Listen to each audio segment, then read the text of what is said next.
talking cold, hard cash. It's Hail Marys and money. Enter now at talk.tv/win and get set for a gilt-edged trip to the Golden State you'll never forget. For your chance to win, text TALK to 83338. Text costs £2.50 plus your standard network rate. Or call 0343-418-7260. Lines close 22nd January 2026, 4 p.m. That's when you'll need to answer your phone if it rings. 18 plus, UK residents only. This is a network promotion. Full T's and C's at TalkSport.com. So for your chance to win, text TALK to 83338 now. Across the UK, on DAB+, on YouTube, on your mobile, and on your side. This is Talk.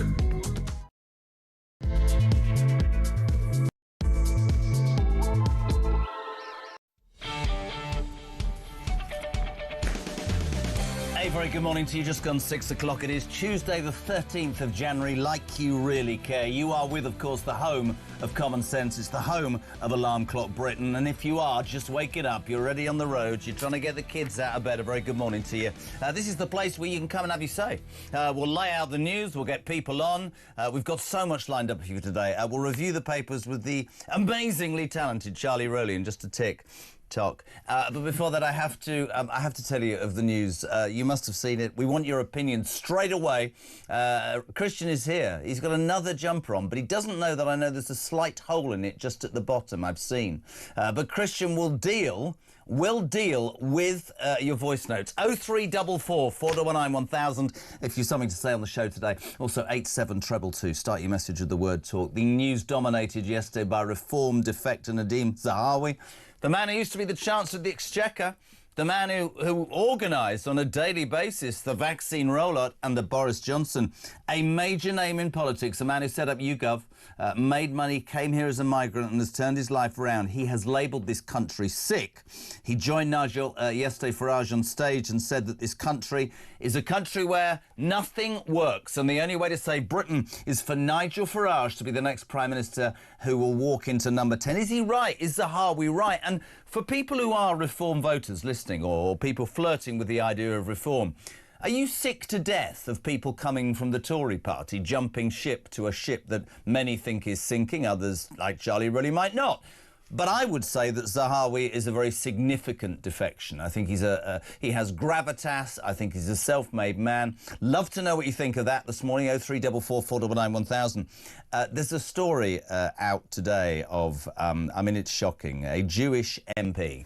A Labour Jewish MP was banned from visiting a school after a campaign by pro-Palestine activist Damien Egan, the Labour MP for Bristol North East, had planned to visit Bristol Brunei Academy in September.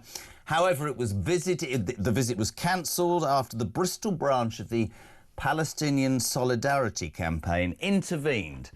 This was brought up, by the way, by Steve Reed, the Environment Secretary, a cabinet minister who was talking to a Jewish group over the weekend, a big dinner, and he pointed this out, which begs the question, Steve Reed, and other people in the Labour movement.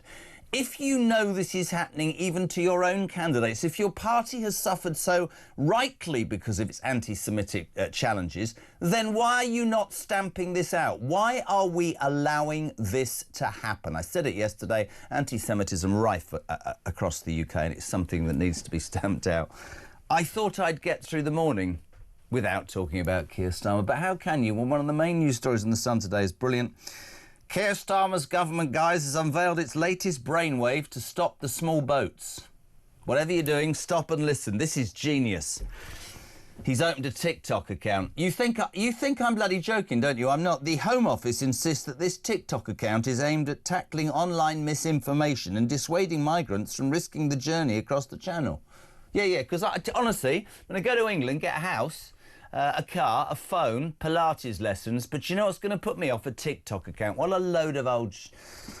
Also, this will make you feel good. The Sun also reveals today that just one detention place in an immigration removal centre costs you, the British taxpayer, £100,000 a day. You'll know from yesterday's show our brand new roving reporter, Samara Gill, SOS, Send our Samari. See what I did there? Oh, yeah. She went out to the Iranian embassy yesterday. You might have seen pictures of Nigel Farage there.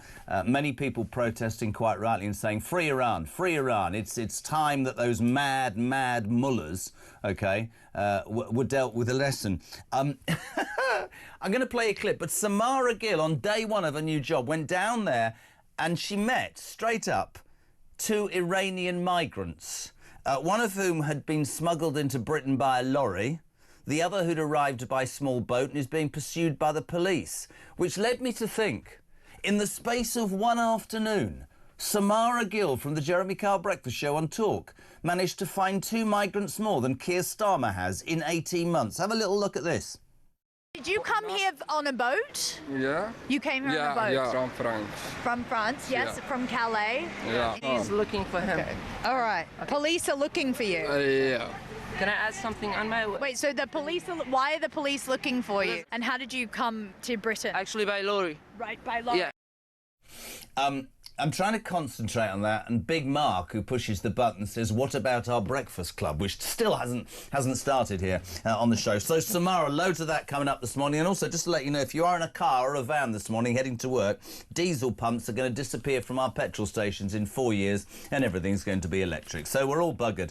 And I'll tell you more on that Guantanamo Bay story that we talked about yesterday. The man who's never set foot in Britain has got millions of pounds in compensation. Turns out his lawyer, oh yes, is a member of the Labour cabinet. 8 minutes past 6. A very good morning to the legend that is Charlie Rowley. How are you? Good morning. I'm very well. How are you? Lovely to be here. Lovely to have you here. So much in the news today. Let's go straight to the Telegraph. Have you got papers? I have. I've got papers. I've got coffee. I've got you, Jeremy. Oh, don't you make me feel there's a spring in my step and my hat is at a jaunty angle. Every newspaper, of course, covering the story. Nadine Zahawi defecting yesterday to the Tories. And I made the point, big name. Big name. Let's see a clip of Nadeem, him saying what he thinks of this country and why reform is the answer for him. But in so much of the rest of the country, the sickness is no surprise to anyone. To anyone trying to get a doctor's appointment. To anyone who wants to express an opinion, whether on X or even just down the pub. To anyone who wants their children to be taught facts, not harmful fictions at school. To anyone just trying to earn a living and not get crushed into the dirt by ever-growing taxes. Even if you don't yet realise that Britain needs reform, you know in your heart of hearts that our wonderful country is sick. How many of you at home have thought to yourselves that nothing works today? I've been slaughtered, Charlie, in certain areas of the media. I'm not going to give it any credence. You know, I'm an acolyte for reform. I've said very honestly that I voted for reform, but I'm also doing a show where I put all sides. We've today got the Labour Party. We haven't got them on. We never do. We've got the Tory Party on, and maybe even Hypno Tits will turn up at some point, Zach Polansky. However, what's interesting about the Tory press today is you read Tom Stanley in the Telegraph. He says, this smooth operator may really help Nigel's one-man band reach top spot. But the main headline is Zahawi begged for a peerage before defection. Your thoughts on those? Well, I think the first bit of that is very true. Whatever you think about Nadine Zahawi, he was someone that sat around the cabinet table. You might have been very anti-COVID and everything around it, including the vaccine, but he was vaccines minister that delivered that in record time. Got the job done. And got the job done. Yeah. So when people want people that know how to deliver things, that know how to get things done, then he's obviously someone that's got a good record of that. He obviously talked in that clip that you played about education, very passionate speech, very good and powerful speech. And actually, is he not a living example? I know he made huge amounts of money with YouGov, but he came to this country unable to speak the language with his parents who embraced Great Britain and didn't disrespect it or protest or stick the boot in, made the most and made a hugely successful business and career through hard work and graft. He, of course, at the end, he was the Chancellor. There were problems with HMRC, and that is where the media will undoubtedly concentrate their attacks. Zahawi alleged, this is the Daily Telegraph, begged for a peerage from the Tory High Command before deciding that was it.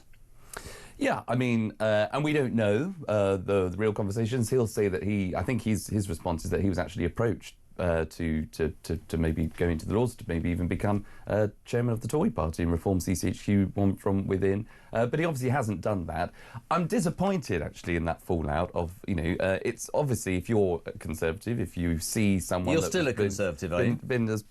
Still holding on to that dream? No, I'm enjoying my time with you, Jeremy, as I do every week. We're in no man's land, me and Charlie, aren't we? We just want to be... We want people to be attractive to us. Absolutely. We are politically... Well, we're sort of nomads. Me less than you, but there's 3 years to go, right? Yeah, totally. And look, I've got to take a step back because, I've been a former Tory special advisor, during some of the most difficult periods, whether it's COVID, whether it's trying to get Brexit done, something that people voted for, what the country voted for, the majority People of the are bored country. of hearing about that, though, now. I have to say that. They are, but, and hopefully the conversation can move on. And I think under Kemi it probably has, she's done better, I think. Undoubtedly, I've been honest about that. I fear that she will be, in hindsight, the William Hague of 2020. So yeah. I think probably the right person at the wrong time. I think she's probably a good egg. Absolutely, quite possibly. But what Nadine articulated, which I think is obviously maybe a year or two early, before the next general election, is that the fact that we will all have to wake up on general election day, whenever that is, and look in the mirror and say, right, how can you... And who is actually going to fix the problems that Britain faces? And if it means splitting a vote, whether that's between the Conservative, if you were a former Conservative and you think, all right, actually, I want to be loyal to them, so I'll vote for them again, or I might have to vote Reform. I'm going to vote Reform proactively because they are the only ones that can stop the idea of a Starmer government coming in again. Or even worse than the Starmer government, there might be a different leader of the Labour Party, and it could be Ed Miliband. It could Which would frighten the bits of anybody. This is interesting. It's obviously going to be one of those things that does sort of split people. So... Christina, hi Jez, no mention of you. Nigel needs people with business experience and experience with government. Reform UK for our freedoms and British values. I think it's a great signing. Simon in Durham, Nadeem Zahawi said this during the COVID debacle. For people who choose not to take a vaccine, then they can also choose not to participate in activities which demand it. That's a line crossed for me. I'm sure this decision to bring him on board will hugely divide support, which is interesting as Reform's peak is at a near point. Mick says, it's important that Reform is a broad church organisation, not exclusive. On the one hand, the media complain that Reform has no experience, and now, when seasoned politicians throw their hat into the ring, the media say they're dodgy and they're not worth it. And just to make Christian feel better, Pete says, "Nout wrong with a jumper with a hole in it, shows it's been worn and loved." Notice that Pete's more interested in your jumper, Christian, than what's going on. Interesting. So, Zahawi probably knew he'd get a bit of flack. Overall, a good signing for Reform? Yeah, I think it is, because there are two... High profile. Yeah, exactly. And there are two schools of thought there, because, there'll be... obviously, Conservative headquarters will be saying, oh, look, this is another Tory jumping ship, or, someone that got disgraced through HMRC. There'll be other elements of the media that will say, is Reform just becoming the Tory Party 2.0? There will be that view, but I think the reality is that more people will see, and what Reform, I'm sure, would be saying is that, look, actually, we are a broad church. We're not, and there will be Labour defections to come. I'm absolutely sure of that. But actually, it's about what, Labour defections to Reform? Yeah, I imagine so, because You imagine so, or you know so? Well, I can tell you there might well be Labour defections to Reform very soon. I imagine there. There most definitely will. But you, as a A-list journalist and broadcaster, will know a lot more than I will. There will be more, but it is interesting, that whole argument about tours. Love to know what you think of that this morning, team. 0344 499 1000 to Christian on those voice notes. 87222. Start your message with the word talk. We've talked a lot about anti-Semitism, and I think quite rightly. I mean, there's a story on the front of the Times, page 1. Jewish MP's school visit scuppered by pro-Palestinian teachers. Yesterday, Charlie, we talked about the restaurant in Notting Hill, Meissen, that was attacked by these pro-Palestinians loud and aggressively. The police just stood by like they would. It was really interesting. This story, and Matthew Torbett was on the show yesterday, came about because the Communities Secretary, Steve Reed, who used to come on my drive show the whole time, won't answer my calls now, was speaking at the Jewish Labour movement at the weekend. Labour has been beset by issues of accusations of anti-Semitism under Corbyn. Turns out that a Jewish MP, Damien Egan, the Labour MP for Bristol North East, had planned to visit the Bristol Brunei Academy in September. However, the visit was cancelled after the Bristol branch of the Palestinian Solidarity Campaign intervened following protests, and teachers threatened to wear the headscarves to school if this piece of whatever in their mind was allowed to come. This is an elected Jewish MP. And Steve Reed, call me, shame on you, my friend, because if you stand up and you tell that story, you should be taking action against the people in that area that behaved in such an appalling way to your Jewish candidate, shouldn't he? Absolutely, 100%. And if you're an elected official, if you're an MP, you should be absolutely able to go, frankly, wherever you like. Even Zara Sultana into a prison. Exactly, exactly. Even if you're, unless you're barred from a pub, for example, yes.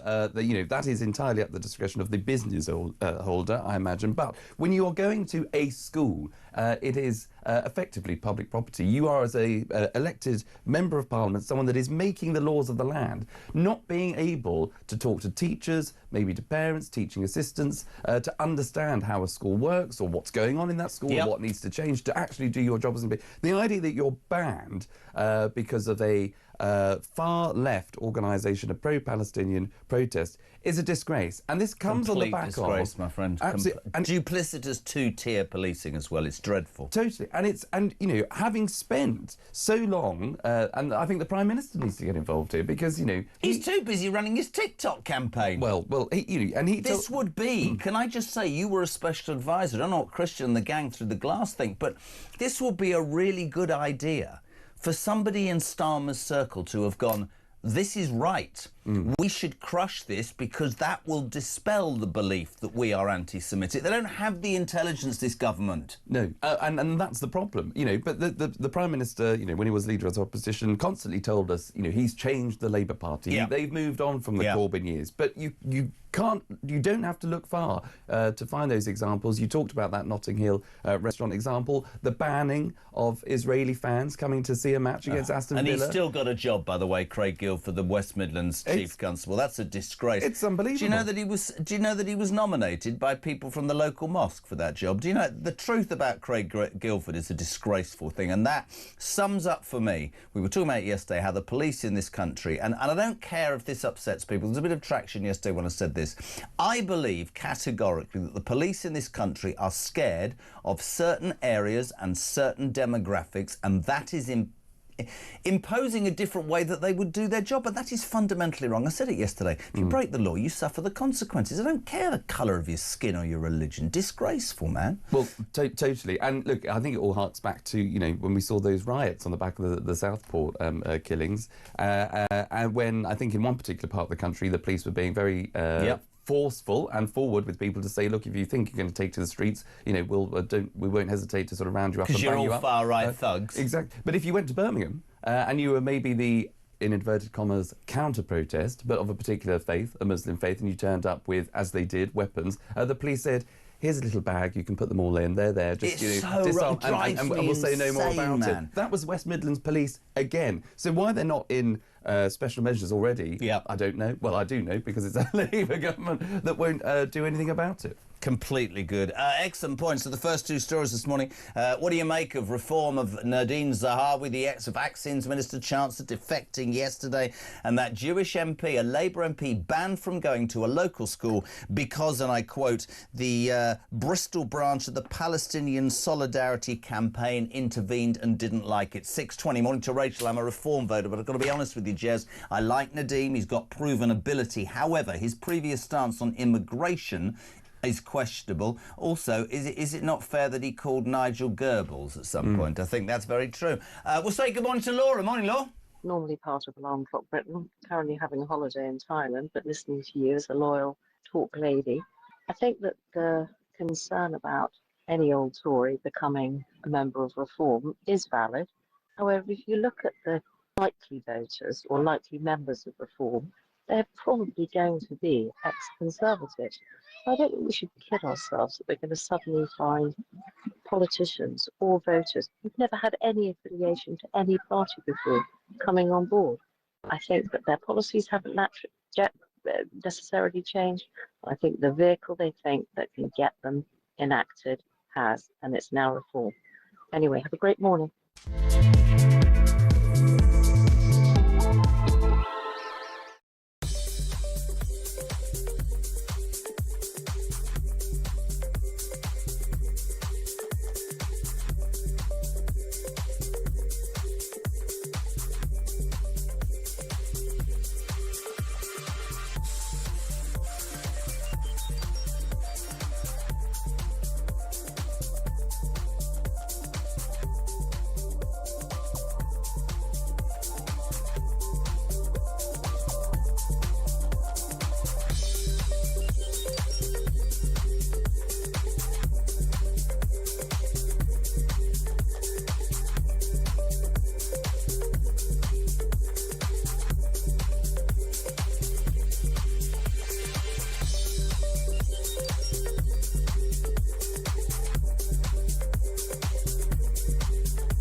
This is nothing short of violence against women and girls.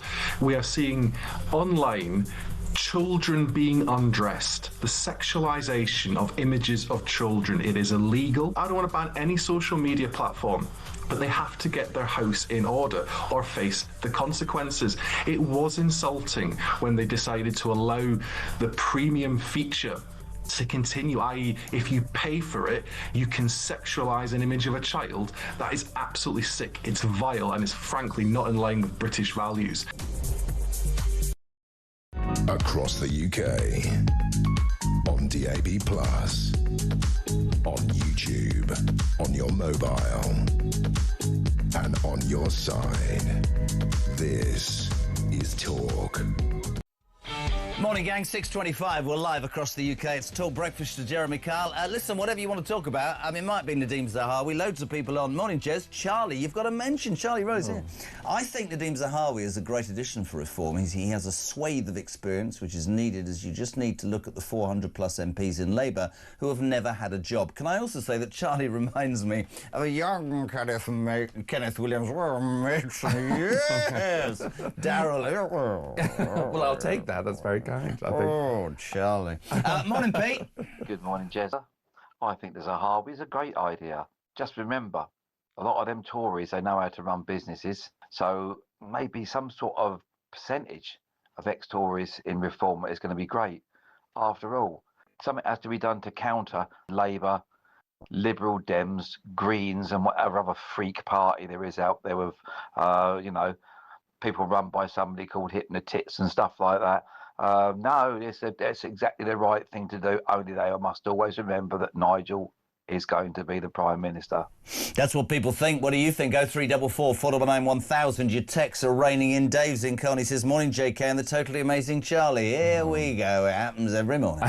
I don't mind. Yesterday, Poppy Coburn, honestly, was like, people were saying, morning, Poppy, and your sidekick, Jezza. I don't mind real Tories joining reform, but they don't need people trying to save their political career. Where's my breakfast club? That's an interesting one, isn't it? That could be an argument. Well, yeah, I mean, there might be people, and this is the problem that, a good problem that reform face. You know, they'll probably get a lot of people with experience, people that have been MPs, but there will be people that are just using it as a sort of an opportunistic approach to either get back into Parliament or to get the profile again that might have been lost since the Tories lost the election. But there will be lots of other people probably like Nadine Zahawi. Not Doris. Not Doris, who's who I'm looking at. She's distracted me. I knew. I'll turn that He's over. got the mail over. Nadine, Doris is using. Nadine. Help me, Jez. I'm completely screwed. But there'll be lots of people who've left the Tory party because the Tory party stopped being the Tory party. Absolutely. Who want, like Nadine Zahawi, want lower taxes, want business regulation to be cut, wants business to thrive and innovation and enterprise to come to fruition in the UK, where it hasn't been, where it's been stifled. He will get that.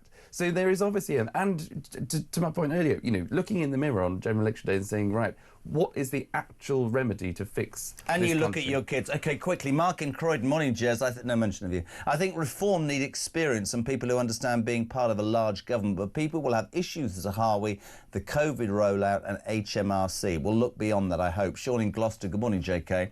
Will the loony leftists still call Nigel a racist after welcoming Zahawi? Probably. Great move in my mind to get him on board. Wise man, gets the job done. Great with the media. The idiots will ramp up their smear campaign against reform. Right, let's move to The Sun, page 8 and 9. This is... I've tried really hard. I've done 27 minutes without having a go at our Prime Minister this morning. You couldn't make it app is just an example of how brilliant The Sun are at headlines, and I'm not just saying it because they're in the same building. PM's latest brainwave to stop the small boats, Charlie Rowley, former government advisor. They've opened a TikTok account. The Home Office has said it's aimed at just tackling online misinformation and dissuading migrants from coming to the United Kingdom. The thing I have about this, which is just... I think most people, I hope, would share is this is absolutely... This sums up this Labour Party. Get out with your navy or on the beaches or create a detention centre at whatever cost. Stop these people setting foot in this country and taking advantage of change the system. Make us less soft. Make us harder for you to come here. No, let's open an app and hope that people go, oh, well, I'm not going to go because... What a load of... Honestly, this man is our Prime Minister and his idea of... On the same page, there's the story of the dingy migrant who raped a teenager. This is not school, but this is real life. Samara Gill yesterday, you saw the clip earlier, down to the Iranian embassy for this show. First two people she met were one's being pursued by the police and the other's on benefits through the roof. An app doesn't cure that. Well, you're absolutely right to highlight those two in particular and get to the crux of what is the priority of the Home Office? What are the priorities of this government? I'm sick of hearing the Home Office isn't fit for purpose. Make it bloody well fit for purpose. Sort it out. That's exactly what they've got to do. You're absolutely right. And this is what gets me about this story is I can go back into my mind and I'll get chills down my spine just knowing about the way in which the Home Office and its officials will all be gathering. They will be sitting around. I've got no problem, to be perfectly honest, with having a TikTok account that tries to have some sort of disinformation, because... Why don't you make your government look strong or change the law or try and do something, that people would take real notice of? Exactly. That has to be the priority, and it has to be getting tough on people that, A, come into the country, you need to deport them, but also making sure that we have the laws appropriate to be able to bang up the people that come into the country. You've got a massive majority. Use it, man. You're too scared to, Keir Starmer, because, again, you're talking about what might happen to a certain section of the society might not like me. Well, as I see, you've got the lowest approval rating in the history of politics because you've tried to be all things to all people, and now most people think you're a dud. You're absolutely right. But this is what is so, for me, frustrating, is that, OK, have a TikTok account, try and infiltrate some of those social channels, online channels where the criminal gangs do advertise how brilliant and easy it is to come into the UK. So you do need to counter that if criminal gangs are scrolling through TikTok. I just think you've got to be part of them. But that should have taken place in an afternoon. That should have said, yep, OK, you go... It's a major policy, one person in the Home Office, you go and fix that, and that's absolutely fine. But the rest of us are getting on with the job of reforming the Home Office, getting it fit for purpose. But this would have taken, I can guarantee you, and I'd love an FOI request to go in. Oh, what? An FOI request. I thought you were being rude then. From The Sun as a follow-up, to know how much is this going to cost? How much time was spent round the table talking about, shall we have a TikTok account? Oh, he's doing it now. Sorry, it catches on. It's contagious. Won't be the first thing you've caught, will it? Well, go on. I'm very careful. Anyway, Yes. I mean, it's, you know, but this would have taken up so much time in the Home Office just to get to a point where they'll decide what and that is what frustrates me, that this has been a priority clearly, and something that the government clearly want to talk about, and what a success this has been, over and above. In the Navy and the Channel, for example, you know. And migrants that have come into the country that committed crimes, who can't be deported, that end up getting payouts, that we have to fund day in, day out. Can I just play that clip? That's the problem. I'm so with Charlie. If you're just waking up, our new roving reporter, Samara Gill, SOS, send our Samara. We sent her down to the Iranian embassy yesterday where, you know, quite rightly, I think, and Nigel went as well, people are saying free Iran. Let's not forget, I'm just going to say this, people yesterday, why are we looking at Iran? Well, because the mad mullahs who have run Iran for years have decimated their own people and funded every terrorist group in the Middle East, and the people are rising up and they're being killed. Samara goes down to get that angle. The first two people that she meets are illegal migrants. Did you come here on a boat? Yeah. You came here on a boat? Yeah, from France. From France, yes, from Calais. Yeah. He's looking for him. All right. Police are looking for you. Yeah. Can I add something on my way? Wait, so the police why are the police looking for you? And how did you come to Britain? Actually, by lorry. Right, by lorry. Yeah. Brilliant, brilliant. So we've got a Prime Minister. She's found more migrants in one afternoon than he's found in 18 months, and he's around with an app. Makes you laugh. Back to reform. Mark's in Norfolk. Have you been to Norfolk? Ray? No chance. Wow. Critics accuse Reform UK of being a one-man band. How many people can name the other members of Winston Churchill's cabinet? The team is building. However, the man in charge is going to number 10. Morning, Jez. Tony from Enfield. Have you been to Enfield? I've been through it. Nothing wrong with Tories moving to reform as long as they're not left-wing Tory wets. Is Zahawi a left-wing Tory wet? No, I don't think so. And look, by the way, just I have been to Enfield. I do pass through Enfield quite a lot to get home, and it's a very nice place, as is Norfolk, for what it's worth. You're such a liar. But but on the substance of whatever you just asked me, I think Tory wet. Sorry, Yes. Look, you can't have a new formed party like Reform taking on every other sort of form of Tory if they don't believe in the core values. So, but people's ability to change, change their mind, I think, is accepted because we live. It's got to be for the right reasons. It's got to be for the right reasons. And I know there was a lot of people jumping on the bandwagon about Nadine Zahawi putting out a tweet once calling for an amnesty for all illegal migrants. Now that's something I've never supported and would never call for. But to give, in the spirit of goodwill in 2026, you can understand if it is a small number of people. Of course, it's not going to be now, so that issue is dead. But if it's a small number of people, because you don't know where they are, but you because it's rewarding people, and you should never do that for breaking the law. But if it's going to make them work and pay tax and then make a contribution to the country rather than just being a taker, it's something to think about. But I would never support it, and I think that's just the prism of what people do think about. But the other thing that I think is really interesting is what Anna in Surrey's just said, which is please address the fact that 3 of Reform UK's senior figures are Muslim. I myself, as a Reform supporter, remember I would like the elephant in the room addressed about Islamist policies. Now, this is really interesting because Nadine Zahawi yesterday, brought up in a liberal Muslim family, made this point about radical Islam. Have a listen, have a watch. There are radical Islamists waiting in the wings to supplant half the cabinet at the next general election and enter Parliament. Is there not still a teacher in hiding in Batley? Is there not an attempt by the CPS to introduce blasphemy laws via the back door?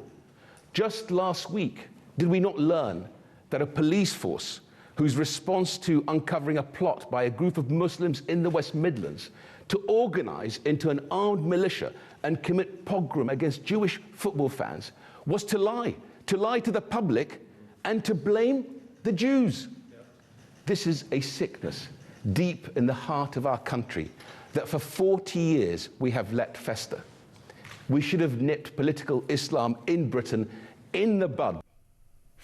You see, when a man who was brought up in a liberal Muslim family says that, people listen. He's dead right, isn't he? No, he is, 100%. And is it more palatable for him to say it than a man who's not a Muslim?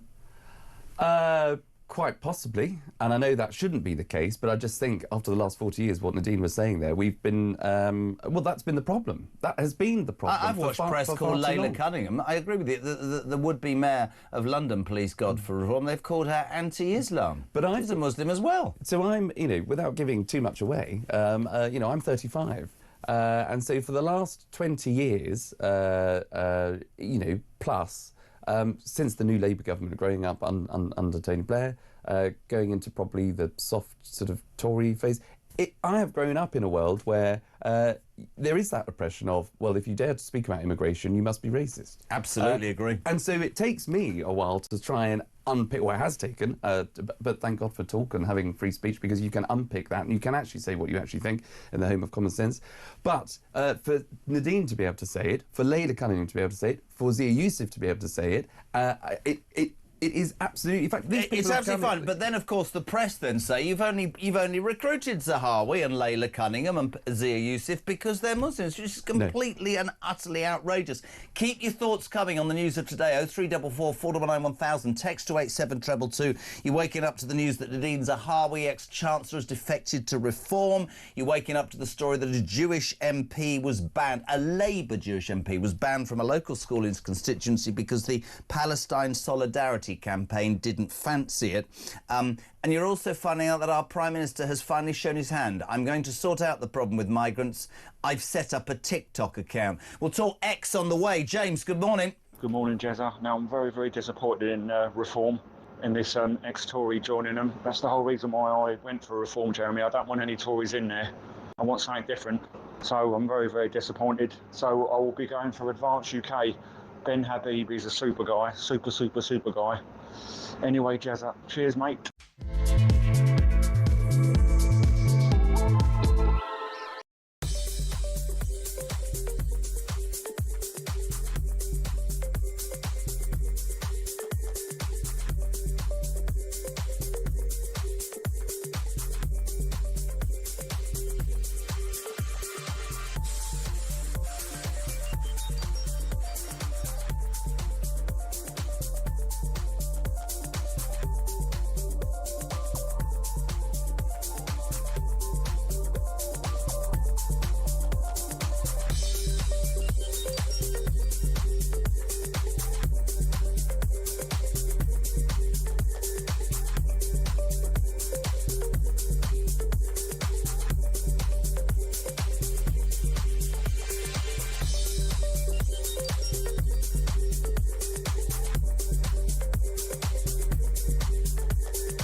Across the UK, on DAB+,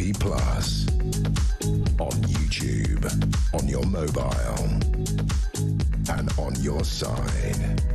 This is Talk.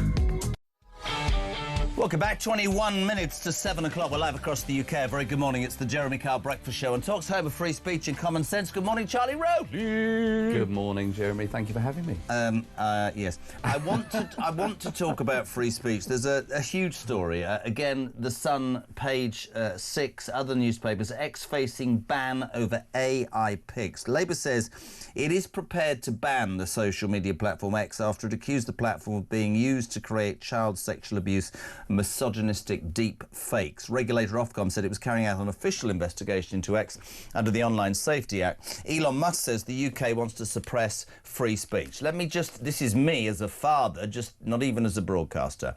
That is disgusting, and anybody who doesn't think that misogynistic deep fakes and child sexual abuse images should be cancelled and dealt with is not somebody I want to share any time or space with. But is it not interesting to you that we have a Labour government that quite rightly can be accused of trying to create a nanny state? There are many other platforms, let's be perfectly honest, where those images could be recreated. They're disgusting images and those people should go to prison. But there are other platforms that this government is not going after. And it would then be very easy to say, Charlie, this is because Starmer and his cohort absolutely know that X is the place where much criticism of his tenure and their government lies. And thus, in that instance, I agree completely with Elon Musk. It's against free speech. We should be able to regulate content. We can't say no to the entity, can we? That's exactly it. And look, social media and online companies need to do a lot more to make sure that any images like that aren't totally inappropriate and vile and disgusting are taken down and removed.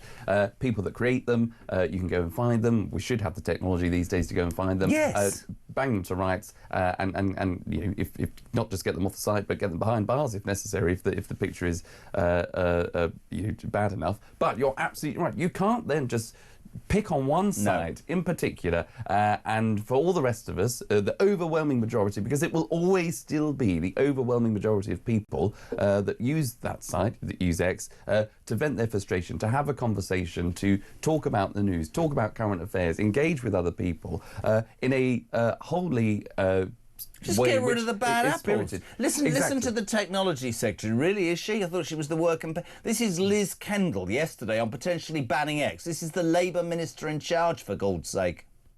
But X does not have to wait for the Ofcom investigation to conclude.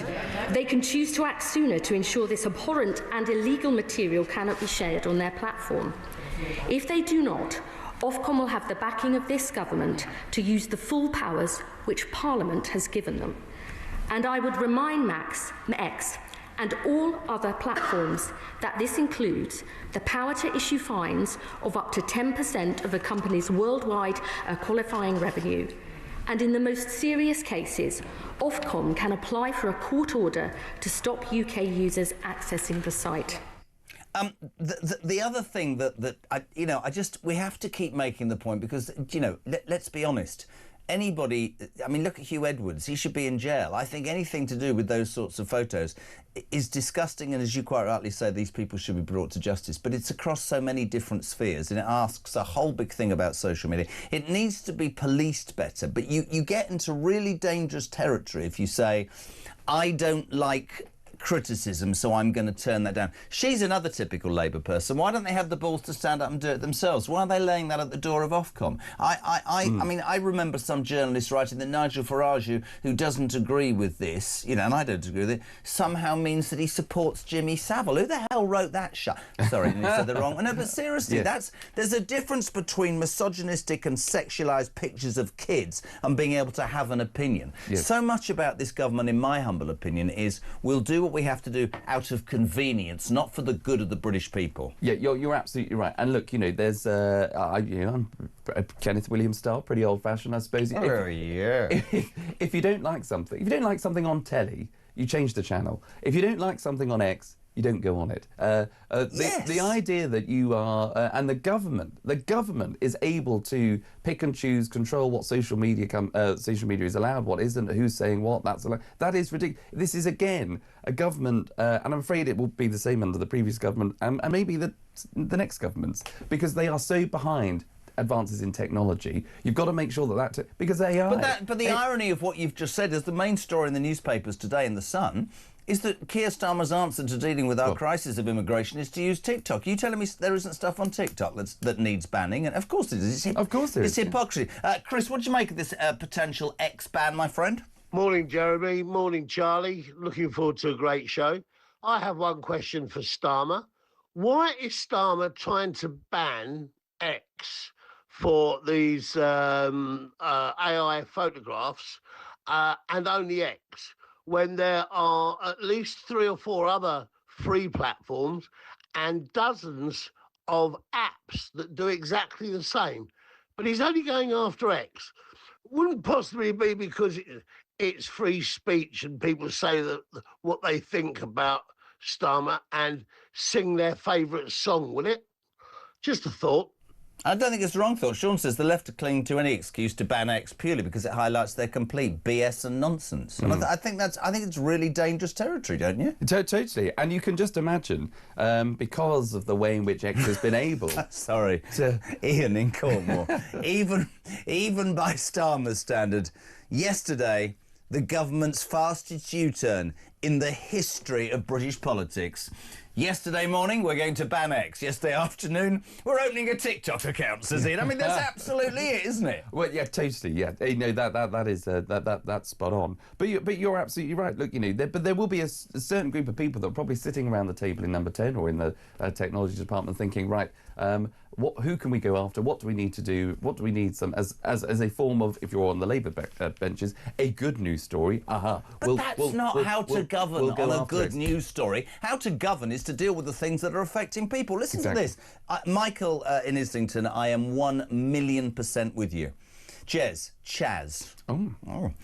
Another day, another Starmer. He's disgusted quite rightly with these online images of X and Grok. What about the rape gangs in the real world? He's never dealt with that. Completely agree. What about this disgusting sweep under the carpet of the absolutely needed national inquiry into those rape gangs, how kids' lives have been blighted forever? Nothing. Totally. It's virtue signalling rubbish, this. Absolutely. And just as, you know, it might appease the left wing, the Labour Party backbenchers by going after X because they don't tend to like it, in the same way that it might appease some sort of Labour MPs in a particular part of the country that might impact on the Muslim demographic. That is not how you govern. But that's how they're doing it. You can't govern like that. I don't know whether... we're not going to break yet. We have got the other story. Yesterday, Christian runs in, as he always does. He brings me this extraordinary story. I'm going to try and mention this guy. I'm going to call him Abu again. Abu Zubaydah is a terror suspect who was... who ended up in Guantanamo Bay. Now, we can have a big argument about Guantanamo Bay and was it against human rights, blah, blah, blah. What was extraordinary about this story, and it's on the front page of the Mail today, which is really interesting, is that this guy commits terrorist crimes, gets jailed in Guantanamo Bay. During the process of interviewing him or prosecuting him, nearly the wrong word there, he...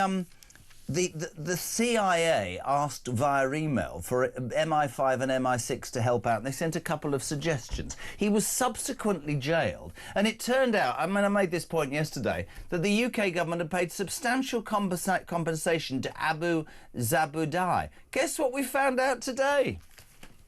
Here we go. Fury, I love this, over Labour payout to Hermes Guantanamo Bay. The Attorney General, that total...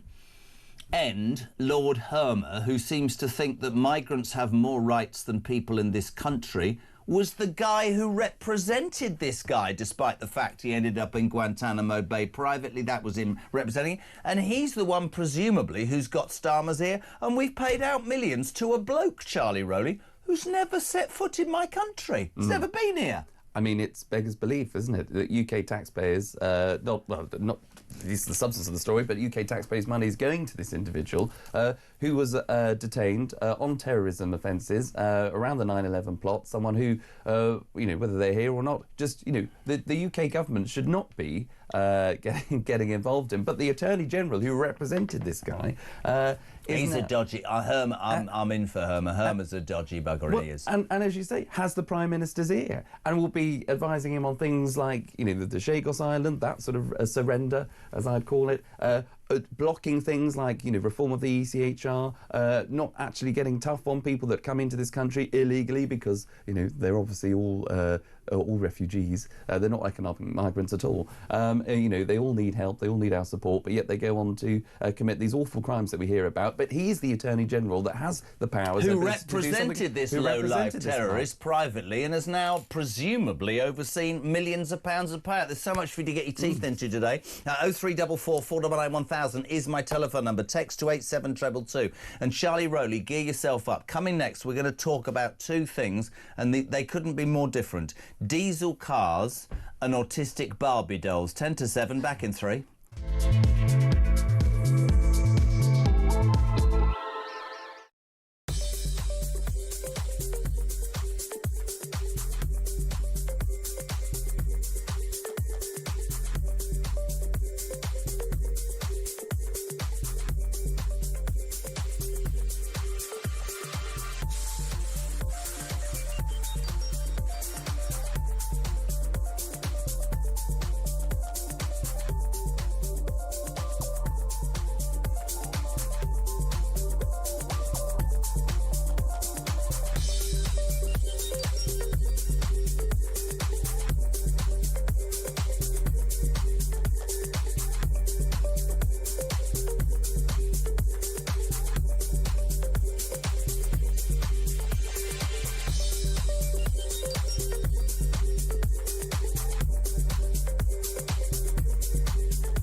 point. to wake up. Islamists are laughing at us. They are using our rights and our freedoms to basically expose to their other Islamists how weak and decadent the West is. We need to stand up for that. And we need to also look into activist judges. You know, there are judges who celebrated the Rwanda defeat of the Tory government and others. Judges' independence must be sacrosanct, but there must be an independent panel when you have clear cases of bias or activism or loony things like this, that they get investigated, sanctioned and maybe even dismissed.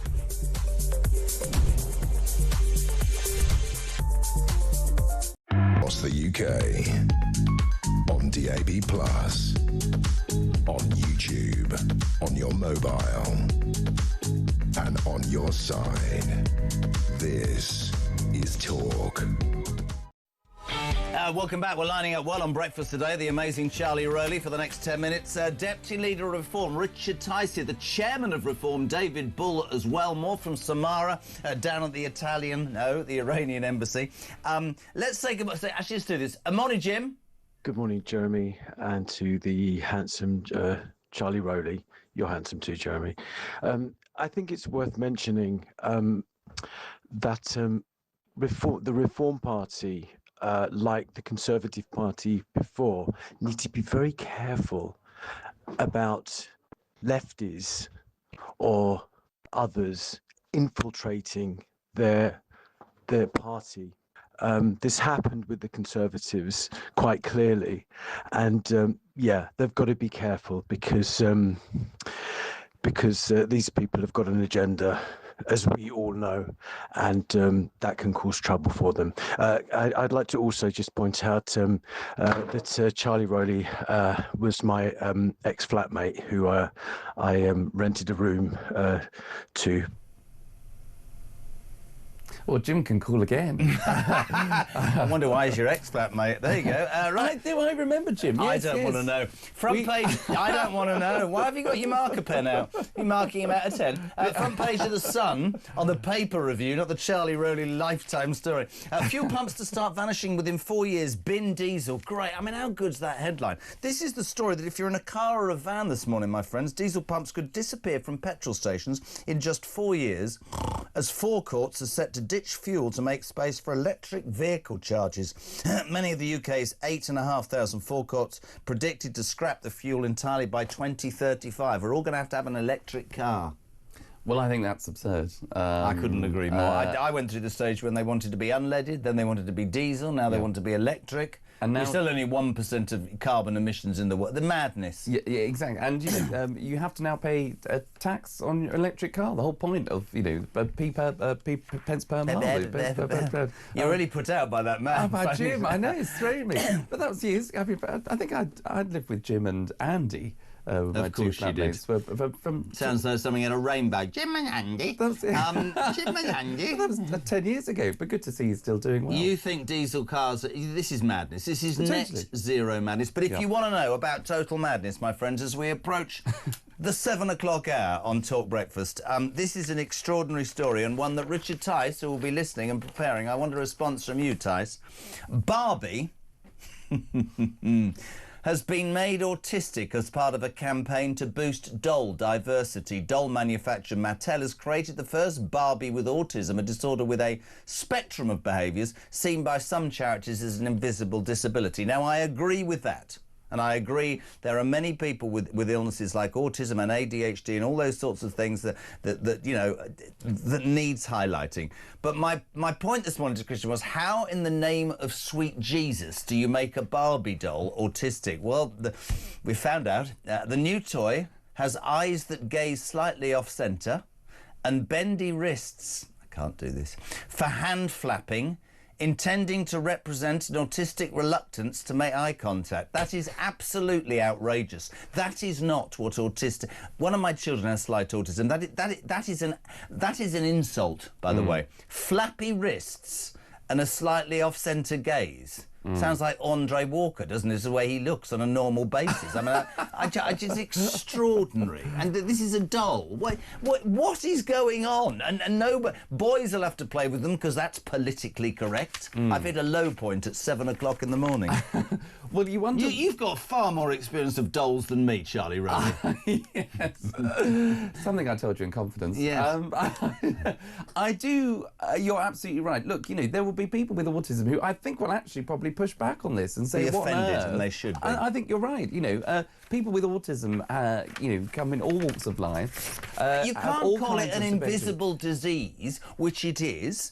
There are, I don't want to go into specifics, but one of my children has, and she's done so brilliantly, right? Yes. She doesn't walk around with flappy wrists and a slightly off-centre gaze. I wouldn't keep her. Exactly. I'm joking. You know, I mean, it's ridiculous, and I think that's an insult to people who are trying to talk about that condition. Totally. Just being reduced to, as you say, those two descriptions, I think is pretty below the belt. I mean, the other question is, I mean, where does it sit on? Where would they sit on the shelf? Would they be next to the sort of the transgender Barbie doll versus the, you know, disability, you know, one-legged lesbian, you know, doll? I've you know, never recovered from Piers Morgan. Have you ever seen that clip?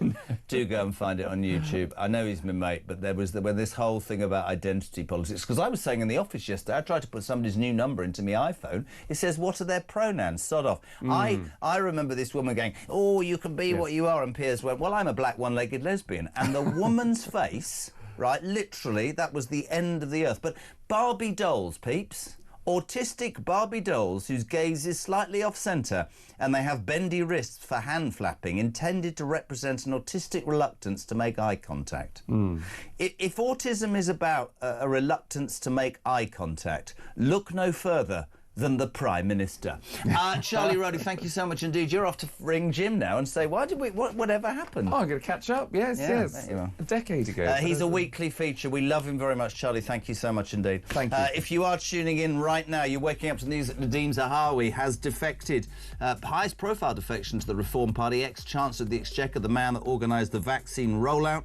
A Jewish Labour MP banned from going to a school in his community because the Palestine Solidarity campaign thought it was a bad idea, and our government finally have shown their hand this morning. We can sort the boats out by opening a TikTok account. Let's get the views of the Deputy Leader of Reform. I've a secret to tell him on air. Richard Tice is on your way. If you want to hear from him or speak to him, 87222, start your message with the word talk. We will do the news at 7, and we'll be back with Richard Tice on the Talk Breakfast Show next.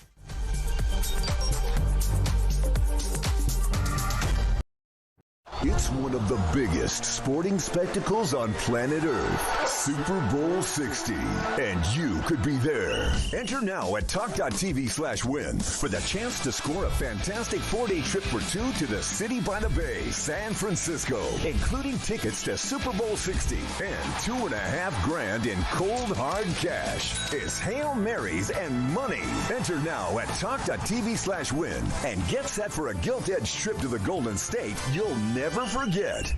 For your chance to win, text TALK to 83338. Text costs £2.50 plus your standard network rate, or call 0343-418-7260. Lines close 22nd January 2026, 4 p.m. That's when you'll need to answer your phone if it rings. 18 plus, UK residents only. This is a network promotion. Full T's and C's at talksport.com. So for your chance to win, text TALK to 83338 now. Across the UK, on DAB+, on YouTube, on your mobile, and on your side. This is Talk.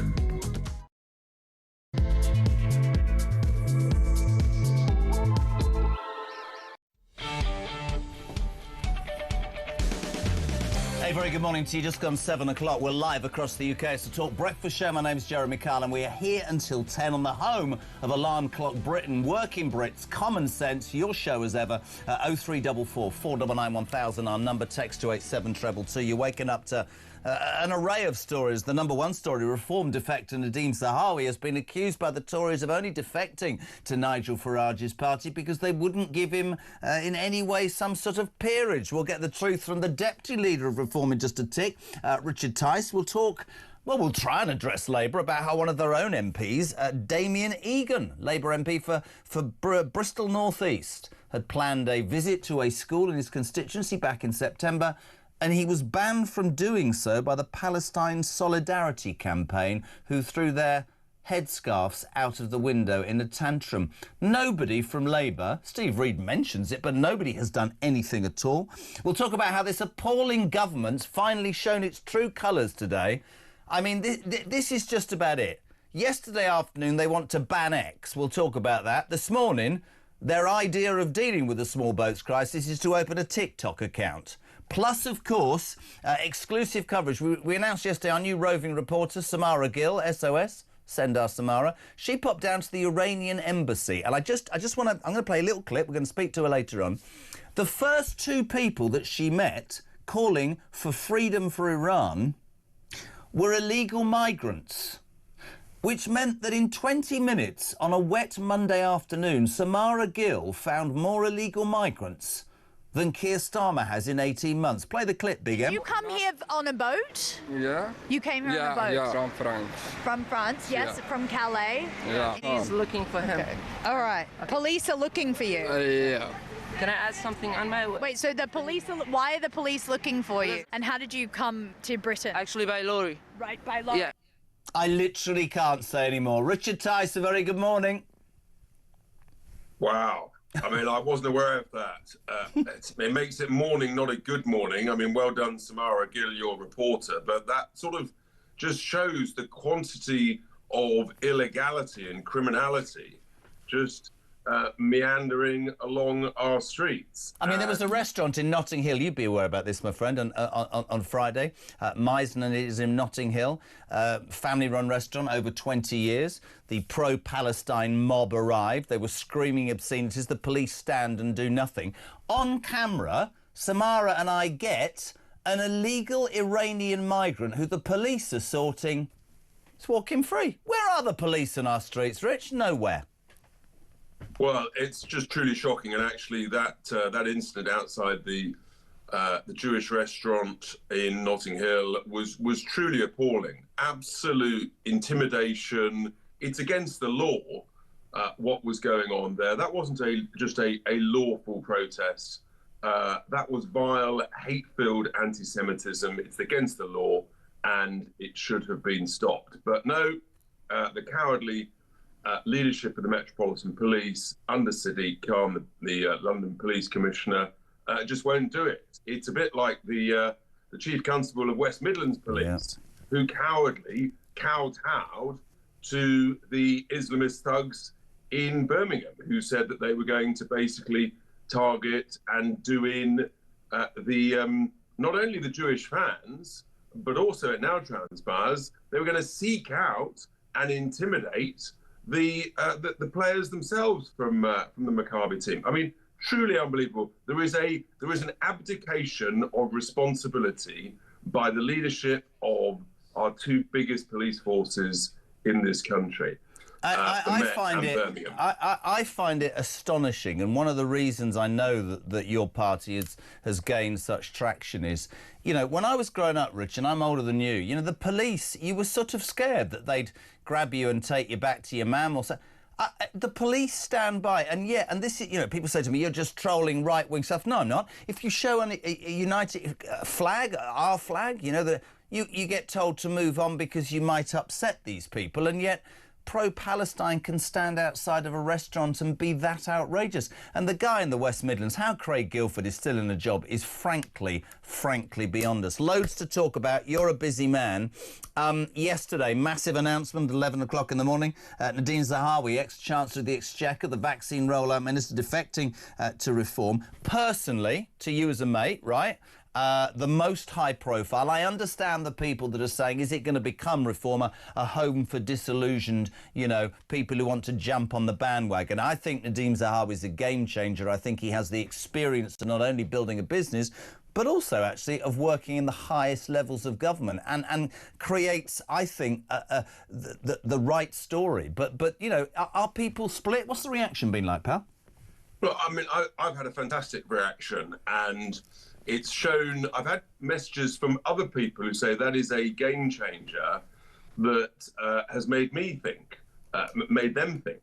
And Nadeem is incredibly experienced, both as a businessman but also in government, and he knows how to get things done. He's a doer, and that's really important. And he described Britain as being sick, and that Nigel Farage and reform is the only solution to saving the country, and that's why he wants to join the team. And yes, look, I know some people have an anxiety, but it's about believing in our country, who's best placed to save our country, and to do that, we need a team of a range of talents across the board, and that includes the talents of knowing where the blob is, knowing how to deal with the blob. And some people criticise us because we haven't got that experience. Can we deal with them? Absolutely. And here we are.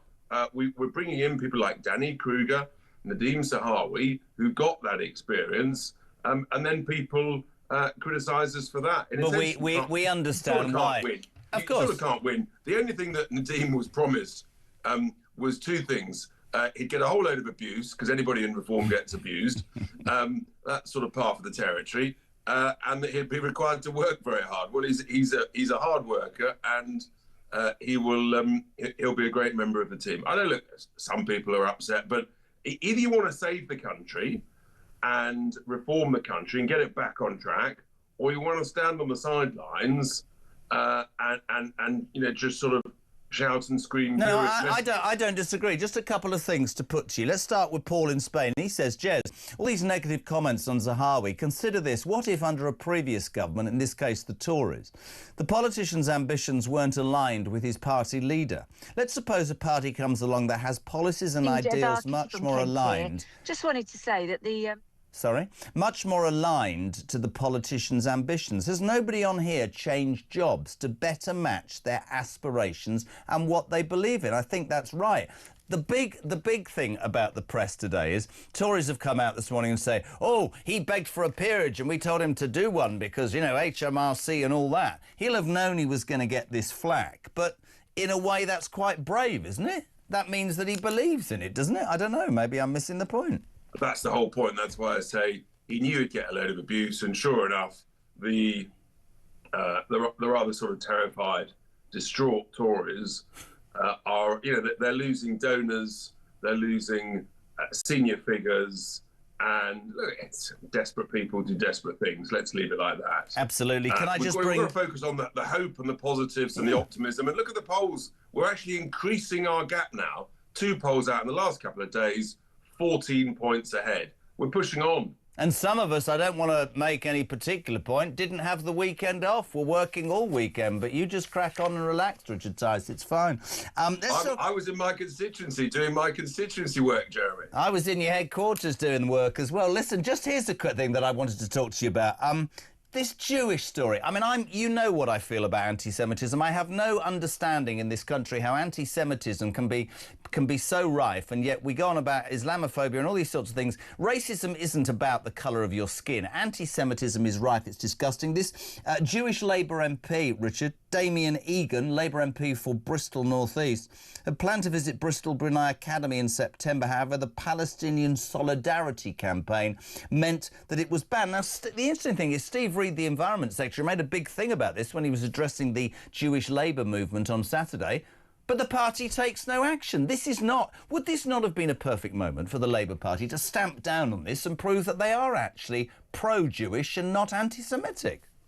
It's extraordinary. It's also extraordinary just how long it's taken for this story to come out. But frankly, the governors and the head and the teacher at that school have serious questions to answer. They essentially endorsed anti-Semitism in their school, in their educational establishment, and it's just completely and utterly unacceptable. And yeah, you're right. The Labour government should come down on this like a ton of bricks, but of course they won't, because they're desperate for votes from people with extreme anti-Semitic views. I have to tell you that, in my view, about 50% of the Labour MPs sitting in the House of Commons are themselves basically anti-Semitic.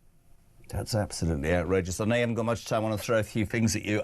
Yesterday afternoon, Keir Starmer and his cohorts decided that they should ban X. Nobody, this is my opinion, likes these disgusting child sexual abuse images, Grok A1, all that sort of stuff. But for me, deal with that. If you turn around and you ban something like X, which is, well, it's got a lot of criticism of this government on X, which is interesting. They should be banning every single platform. That was yesterday afternoon. But this morning, their answer to the small boats crisis is to set up a TikTok account, Richard Tice. It's clueless. It's laughable. I mean, amongst all the madness, I suppose we do have to laugh and try and stay sane. But, yeah, the idea that you're going to stop the boats with a TikTok account, that, by the way, the illegals use themselves to advertise their progress. I mean, you know, there was the guy who had a sort of machine gun tattooed on his cheek, who said he wanted to come and do in Nigel Farage. He did it on TikTok. You're right. Yeah. He did it on TikTok. Look, the whole thing is laughable, but fundamentally, on the issue of X, the reason that Labour has gone against X in the way it has is that it just doesn't like Elon Musk.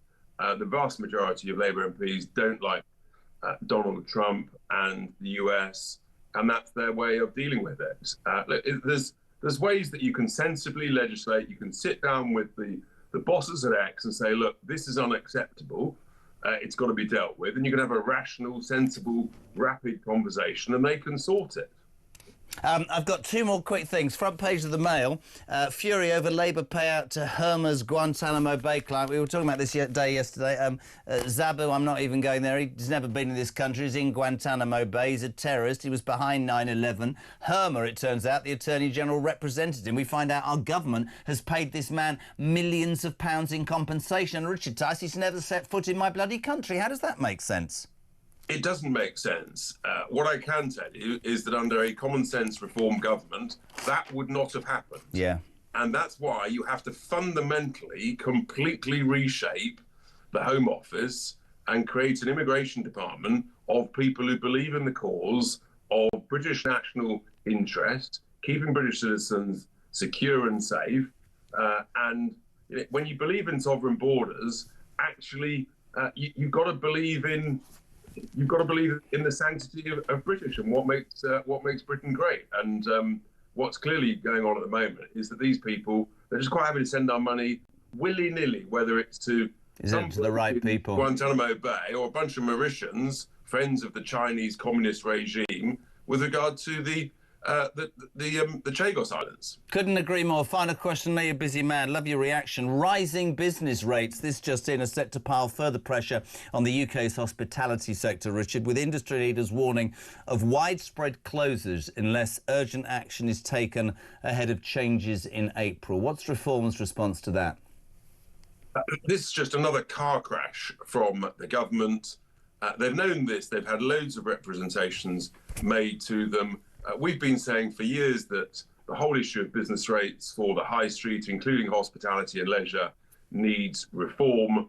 And this government, they just didn't understand. Once again, Rachel from accounts turned out to be Rachel from complaints. And my goodness me, she's getting a lot of complaints, that is for sure.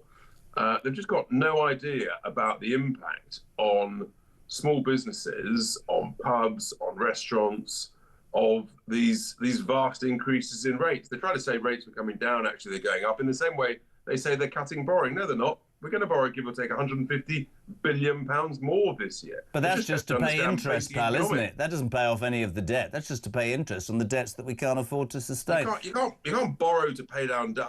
That whole thing is absurd. It absolutely is. Listen, you're a busy man. We thank you for your time. No time to ask you about the autistic Barbie doll. You're a busy man. Richard Tice, Deputy Leader of Reform, thank you very much indeed. Morning, Kitty. Morning, Jezza. Kitty from Kent here. Just wanted to say that the so-called experts who say Reform has reached peak to polling, etc., they're a bit like the weathermen and women. They just don't know what they're talking about. They look outside and go, oh, yeah, that must be what it is.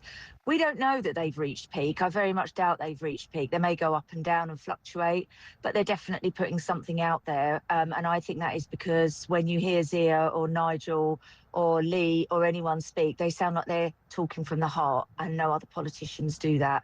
I do think Reform's slogan needs to be something along the lines of the party that loves Britain. And so if you love Britain, you will vote for us, because most lefties are nutters, but not all. And there will be some that come across to Reform and understand that actually what they're doing is the right thing. Anyway, have a lovely day. Thank you, Kitty. Loads of you getting involved this morning. 87222 on the text, 0344 499 1000 for your voice notes. There's so much you want to talk about today. Maybe Nadine Zahawi's defection, maybe the Labour view of anti-Semitism on their own MPs banned from somewhere in his own constituency, but we hear nothing. Starmer yesterday wants to bang X, today joins TikTok to explain to us how he's going to finish the boat crisis.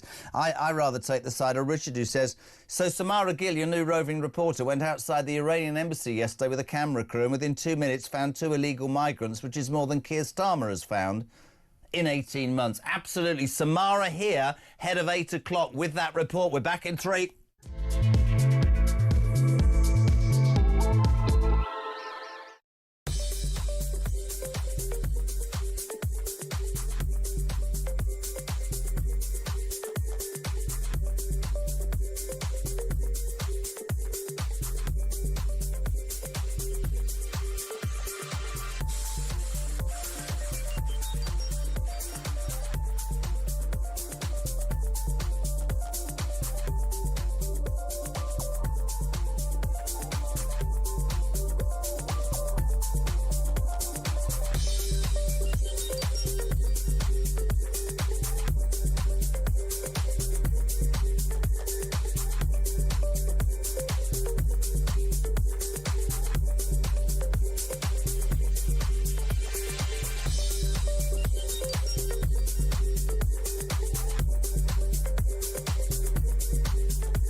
I'm Mark Dolan. Join me every weekend from 6 a.m. for the stories that matter to you.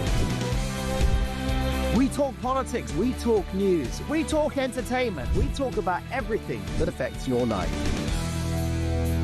There's only one place to start your weekend, the home of common sense. Talk Breakfast on Talk.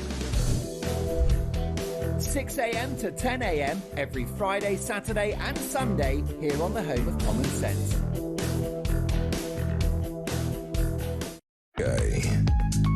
On DAB+, on YouTube, on your mobile, and on your side. This is Talk.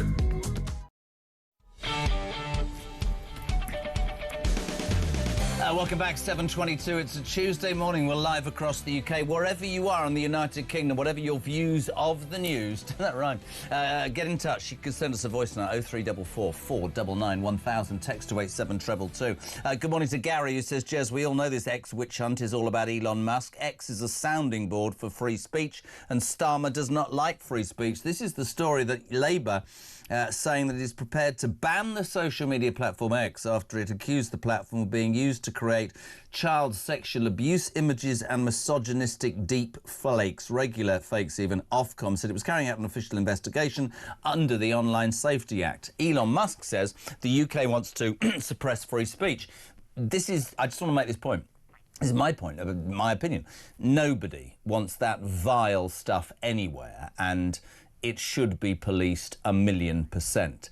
The problem is for Starmer, if you try and ban X, what about the other platforms that can create these disgusting images? That's an issue, because that leads people to say, you're targeting X, Keir Starmer, because on X, you get far more criticism than anywhere else. Morning, Sean. Morning, Jeremy. Sean from Grimsby here. When I got home last night, my young lad said to me, who's 12, he said, Dad, the government's trying to ban Twitter. You're on Twitter, aren't you? I said, yeah, I am. And then he said to me, for a small fee, I can set you up a VPN on your phone so you won't get banned, Dad. And when are we going to realise, mate, right, that a load of old dollars down in London trying to outsmart young kids tech-wise, it's just not going to work, mate. These kids have ways round this within minutes. They are far more switched on than we will ever be. Great show, mate. Let's speak to John Carr, OBE, the Secretary of the UK Children's Charity Coalition on Internet Safety. John, a very good morning to you, sir. Thank you for joining us. Morning. Have you got a sense of humour? When I read this firstly this morning, it said John Carr OBE, and I thought you were called John Carr Obi, but you're not. I'd love you. I may have a place in Star Wars in future. That's exactly. I said, what's his second name? Ben Kenobi, and they all went OBE. You total idiot. John, this for me is and should be one of the main news stories of the day, and we should talk about it in great detail. And it's a difficult one because you've got a government that yesterday... Let's actually hear, I'll play it to you and everybody else. This was Liz Kendall. Liz Kendall is, for now, the Technology Secretary. This was her in the Commons talking about a potential X being banned. But X does not have to wait for the Ofcom investigation to conclude. They can choose to act sooner to ensure this abhorrent and illegal material cannot be shared on their platform. If they do not, Ofcom will have the backing of this government to use the full powers which Parliament has given them. And I would remind X and all other platforms that this includes the power to issue fines of up to 10% of a company's worldwide qualifying revenue. And in the most serious cases, Ofcom can apply for a court order to stop UK users accessing the site. John, from my point of view, nobody, I've got 6 kids, these sorts of images, these sorts of people do not, I think, deserve any liberty in our society. And I've been very strong on that about Hugh Edwards repeatedly. I think he should be in jail. But the danger for this Labour government is they talk one afternoon about banning this, and the following day they're talking about a brand new TikTok account to explain to the British people how they deal with the immigration problem. It's duplicitous. And if you're going after one platform, surely you should go after all of them, shouldn't you? Well, as far as I'm aware, TikTok are not doing anything like what Grok and X appear to be doing. And it's very, very simple for Elon Musk to remove himself from Labour's crosshairs or anybody's crosshairs, and that's stop it. What he's actually done is simply say you can carry on doing this, but only if you give me money. That's completely unacceptable and wrong at every level. So whatever you think that Labour's motives might be, the solution's simple. Don't do it. Stop doing it. Is it... let's take TikTok out of the thing. You should tell me, because you represent an organisation that I would support forever, because you're after the safety of our children. It is happening everywhere else. We've just had a call from a guy whose 12-year-old said, "Don't worry about that. I don't even understand technology, mate. I struggle putting a plug together." But the truth is, the younger generation are way ahead of us. Is it fair and right to say, you've used TikTok, I'll use other examples, that you can't get these images, which are disgusting? You can get them in other places. Of course you can. Well, there's a lot of people go around saying, oh yeah, kids today, they can outsmart anything you like, and they mention VPNs, virtual private networks, as an example of that. The truth is, a very small number of kids can do it, and an even smaller, a very small number of kids know how to do it, but an even smaller number of kids actually do it. They know that if they're not supposed to be going to these places, mostly they don't. Some do. But that doesn't answer the question. And I'd like to. No. The reason I'm slightly dubious about how I'm going to ask this question is the way it's going to sound. These images can be found on other platforms, can't they?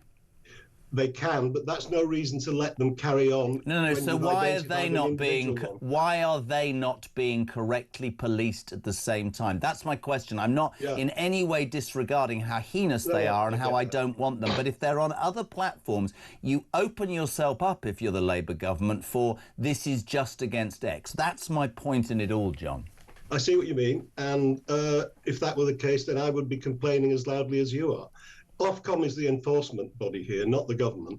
Ofcom has the powers to go after any and every platform, but the truth is you can't go after all of them at the same time. And we have a very clear public example of what Grok is doing, and they are a very large player. That's the obvious reason for going after them. But absolutely, I'm with you 100%. They all need to be got at as quickly as possible. I mean, I've long said, and I don't make any apology for this, that I think that big tech, or whatever you want to call it, make billions, and I think there should be systems in place for them to be held to account across all spheres. And, you know, as a father of 6, I repeat, this is heinous, it's disgusting. I go on about Hugh Edwards, he's a paedophile. That's how I see it, and I won't change that opinion. But the problem for Starmer is, and I go back to it, I'm not trying to make you political, if you say about TikTok, but you can't just go for one area, because people will jump up and down and say that the very basis of our democracy in the United Kingdom is free speech. That doesn't mean that images of children are free speech, but if you don't like what a certain platform's saying about your performance, and they have that horrible side hustle, but you've said it and I've said it, there are other platforms, and I think that's where the danger is. I was going to talk to you about, you know, children overall, the safety online. Do you believe there should be more control over children on the internet? How do we do it? Do we ban it under 16 as other countries have? Well, Australia's trying it with under 16s, and I think everybody's holding their breath and waiting to see how that experiment works out. I don't like the idea of stopping kids doing anything, frankly, but if there is sufficient evidence, and we're going to see how it works in Australia, and it's shown to work, and it makes kids better, safer, healthier, then I'm absolutely in favour of it, 100%. Brilliant. Listen, really appreciate it. And I must say, the Children's Charity Coalition on Internet Safety, an enormously important organisation that you and others work so hard on, and we thank you very much indeed for your involvement this morning. John Carr, OBE, not John Carr Obi, which I got wrong. 7:30, we're live across the United Kingdom. Loads of people texting the show this morning. Steve, morning, Jez. The main issue I have re Zahawi is that he may have successfully rolled out the vaccine, but in retrospect, there seems to be no humility. Hello to Cliff in Berkshire. Morning, JK. As more and more people defect to reform, it begs the following question. Has reform moved towards the blue Labour position of the Tories, or have the defectors moved politically towards reform? Jez, admitting Zahawi to reform is a huge mistake, for he will, rightly or wrongly, be associated with vaccine mandates and the worst crushing of our freedom in generations. Tell Mr Tice that reform are beginning to look like they've lost the plot. That's Nick in Loughborough. I'll tell you what, Nick, the chairman of Reform, Dr David Bull, here live from 9 o'clock. And I should make this point now to all of you. If you want to set a question to David, you can do it via text 87222. You can phone it through. We do it with Ring Rob. We'll call it Dial David this morning. Now, you see, creatively brilliant. Or Call the Bull, or back not... See, I've said the wrong word there. Anyway, Dr David Bull here from 9 o'clock, ex-talk presenter, top friend of mine, nice bloke, and he'll answer anything you want to do about reform. Steve, you've got an opinion. Morning. Morning, Jeremy. This is Stephen Hartz. Let's get one thing clear. There are Tories and then there are Tories. You've got your One Nation milksops, these liberal lefty Tories that are nothing really to do with proper conservatism at all. They're just middle-of-the-road muppets. And then you've got your proper right-wing Thatcherite type Tories, of which Nigel Farage was one. He stood for the Tory party a few times. Those guys are welcome in reform. The One Nation Tories, they're not welcome because they're Liberal Democrats with a blue rosette. So let's get this clear. Not all Tories are bad. Let's talk to Dan. He's in Liverpool. Good morning, Liverpool. Good morning, Dan. Blue or red, me old son? Red always. Of course, always red. Good man. Right, what you got for me, kiddo? So, last night, we've had a small group ever since Reform started for Reform Accountability. It's not an online group, it's an in-person group, because we don't want any member to say something stupid online and then the police come around and knocking on everyone's door. Currently, we have about 2,000 members, and we're trying to build more and more members. We're looking at about 2 to 3 members adding on each week. And all our group is to hold Reform accountable. With this move, we've decided, we were talking to the other members, and if Reform wants to do this, we're more than happy to say, right, we'll either vote Labour or Green, whoever is closest to winning. If Reform wants to do this, we're more than happy to hit that nuclear option. We are holding Reform accountable. Sorry, just help me out. And the critics will say, I'm sticking up for Reform. I'm not. You have a group in Liverpool, a group of people that meet, and you're based your group on Reform beliefs. The Reform decision to allow Nadhim Zahawi, ex-Chancellor of the Exchequer, and here we go with the vaccine nutters, the man that did the vaccine rollout, into their party. We don't care about the vaccine. Sorry? We don't care about the vaccine. Then what's your problem with Nadhim Zahawi then? We do not want any Tories. We do not want Reform to just become Tory-light. But what do you say to the person in a very balanced way? Hear me out, and I understand the frustration, which is why I've put you on. I'll give you an example of the last election. It's really important. I was interviewing a Tory MP and a Reform candidate. I asked the Reform candidate, Dan, for why people should vote for him. And he talked about stuff that me as a voter at that point resonated with. He talked about securing our borders, about having a stronger military, about dealing with the huge swathes of crime on our streets by having more men and women on the streets. He talked about low taxation. And as he was speaking, the Tory MP interrupted. This might help you, Dan, and said, that's far-right politics. And I looked at the guy from the Tory party and went, you just lost my vote, because what Reform are speaking here, in my mind, is traditional Tory values. So I ask you this. You expect me to take you seriously as a Reform supporter when you say that simply on the basis that a man, Zahawi, whose views no longer align with the Tory party, who moved away from traditional values, you're prepared to vote for Zach Polanski or Labour as a protest? That's what you just said. I understand it doesn't make sense. In fact, you said, I'll vote for the people who are going to win. That's appalling. I know it's appalling, and trust me, we don't take this with a light heart. Well, you must do if you say you're going to go from Reform to hypno-tits. That makes no sense whatsoever. It's because we want to hold Reform accountable. We want Farage to understand. Look, it's no offence against Zahawi. Sorry, Do you believe in what Reform says, yes or no? I want to believe in Farage, trust me. Do you believe in the policies that Nigel Farage and Reform talk about, yes or no? Yes, I can give it. Then why would you be on my show saying that because you don't like an individual, you're going to vote for the Green Party? It doesn't make sense. It's not the individual. Tories have had how many years to fix this? Yeah, you get that. And we just don't want... If we take the same clowns from one circus and put them in a different tent, it's just the same show. Yeah, listen, I take your point, and there will be many people who support Reform or don't support the Tories who feel exactly the same way, and it's up to the leadership of Reform to make their point. Do me a favour, David Bull's going to be here from 9 o'clock. I'm going to put your question to him, so keep listening, because I think it's a really, really relevant question. But I picked it a little bit, Dan, because I don't like what my party's doing and I believe in what they're saying, so I'm going to vote for the complete polar opposite. That's a bit confusing. Dan in Liverpool, thank you very much indeed. What is it, 23 minutes to 8 o'clock? Morning, Mark in Norfolk. Reform is taking stick for welcoming Nadhim Zahawi. Rightly or wrongly, who on earth can find a party that means their stance on every single member or topic never needed compromise? Political perfection doesn't exist. We can only vote for the party that ticks the most boxes, and that, for me, remains Reform. Andy's in South Wales, which is brave. Totally agree.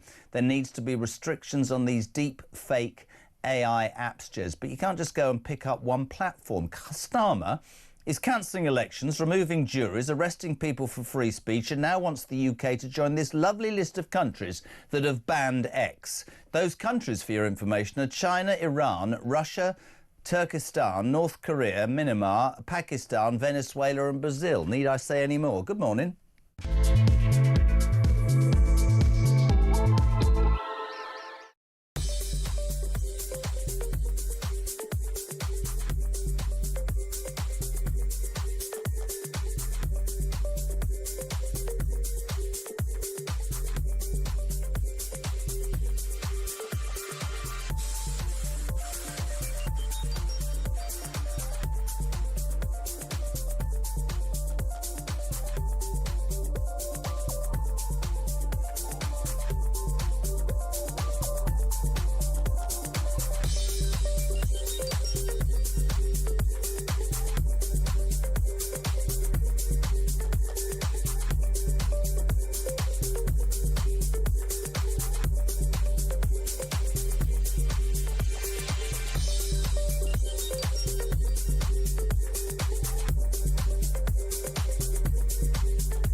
across the UK.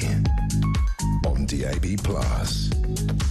on YouTube, on your mobile, and on your side.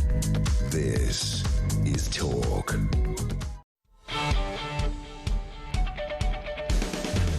A very good morning to you. 20 minutes to 8 o'clock. Our brand new roving reporter, Samara Gill, SOS, send on Samara. Live in about 10 minutes. She went down to the Iranian embassy yesterday, and I'm just going to give you a little... I'm not going to play it, I'm just going to tell you something. Within 3 minutes, she found 2 Iranian refugees, one of whom is being pursued by the police, who shouldn't be in this country, here illegally, which meant that in 20 minutes... my young lady found more illegal migrants in London than Starmer's done in 18 months. Now, the other big news story of the day, we all know what's going on in Ukraine with Russia. We've seen what's happened in Venezuela. We listened to Trump's protestations about Greenland, and we certainly are aware about what's going on with Iran. And for all the people who are ringing saying, why is Trump getting involved potentially in Iran? Let me repeat something I said yesterday. Just my opinion. There are absolute facts in what I'm about to say. The mad mullahs of Tehran have financed every major terrorist group in the Middle East for years. Hamas, the Houthis, Hezbollah. That is a rotten regime that shoots its own people in the back if they dare to complain. And whatever happens somewhere down the line, whether they're overthrown or not, the highlight of that is massively important. But what it's done is it's shone a light on Britain and Britain's inability to perhaps defend itself. Richard Knighton's, he's the Air Chief Marshal, head of the armed forces, has warned that Britain does not have the cash to deliver its military ambitions. He says that the MOD is facing a £28 billion funding shortfall over the next 4 years. It comes as British Special Forces are being lined up to storm Russian Shadow Fleet vessels. This is an article in the Times, and we say a very good morning to the former head of the British Army, Lord Richard Donat. Richard, good morning. How are you, sir? Jeremy, good morning. I'm very well, thank you. Good to join you. This infuriates me. My dad was in the forces. The military doesn't have enough money for defence plans, admits the chief. I've said it for as long as I can remember, Richard.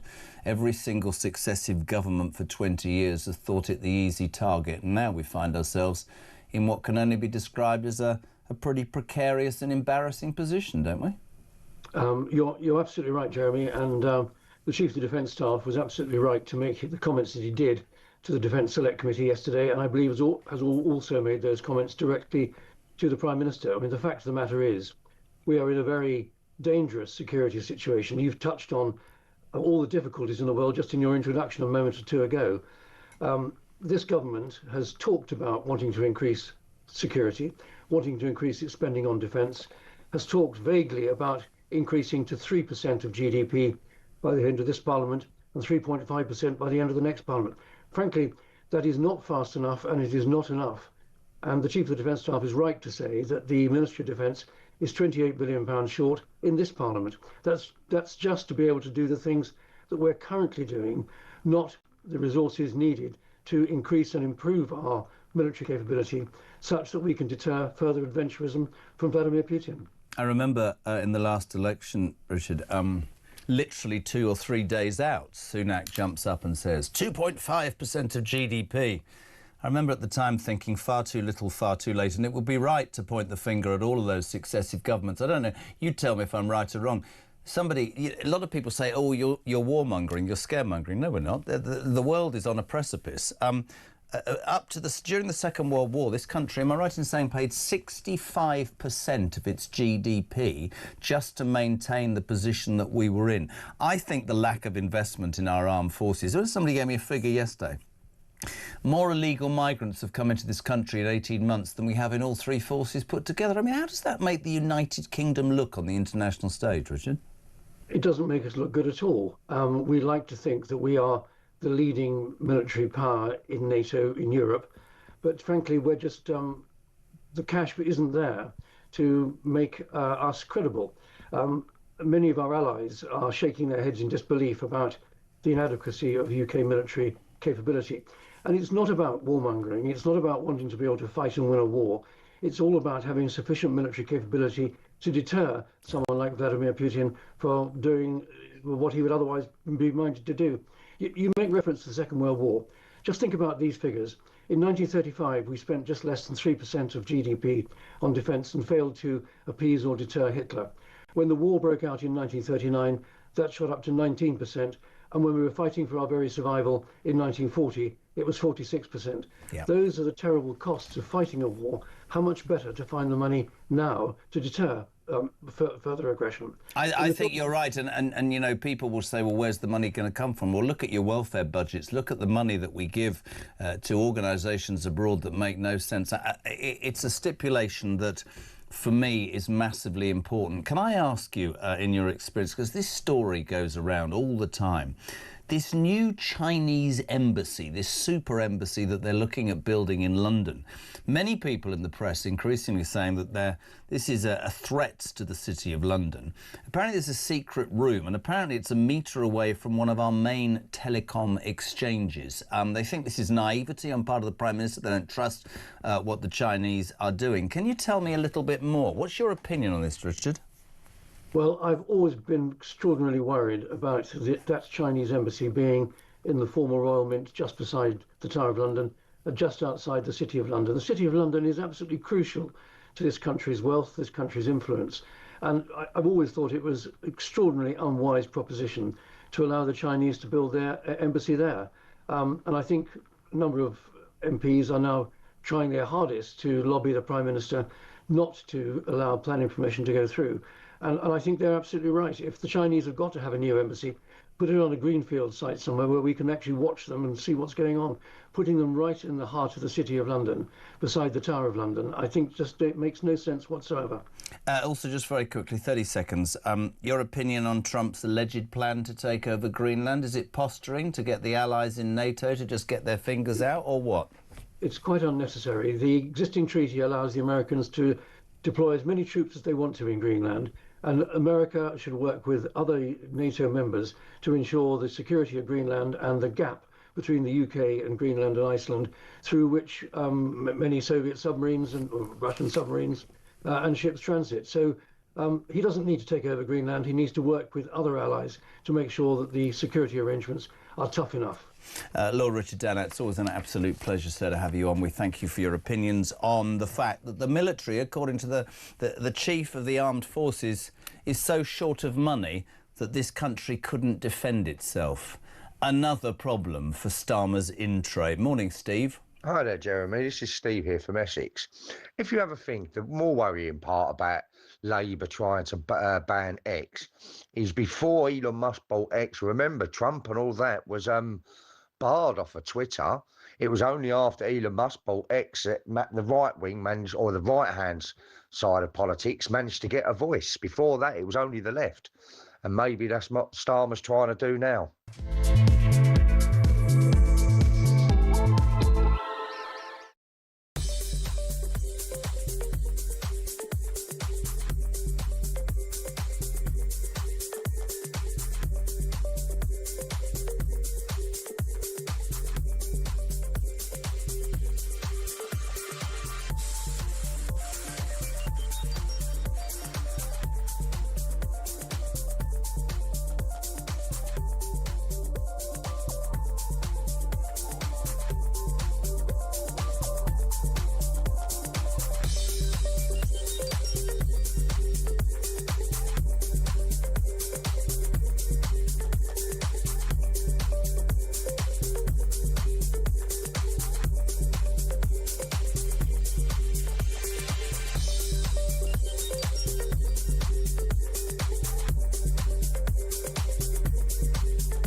esteemed state broadcaster, the BBC, that we all have to pay £180, $220 or so a year by law to fund, was foisting upon us a practising paedophile. A couple of days before, I was at the Trick Awards because James Well, the guy I used to work with, got a Lifetime Achievement Award, and he was sitting on a table with all BBC executives, and he went up to get a prize, and they all knew this was coming, and they didn't care. The BBC always tries to cover everything up. That's what they try to keep this a secret, and shame on them.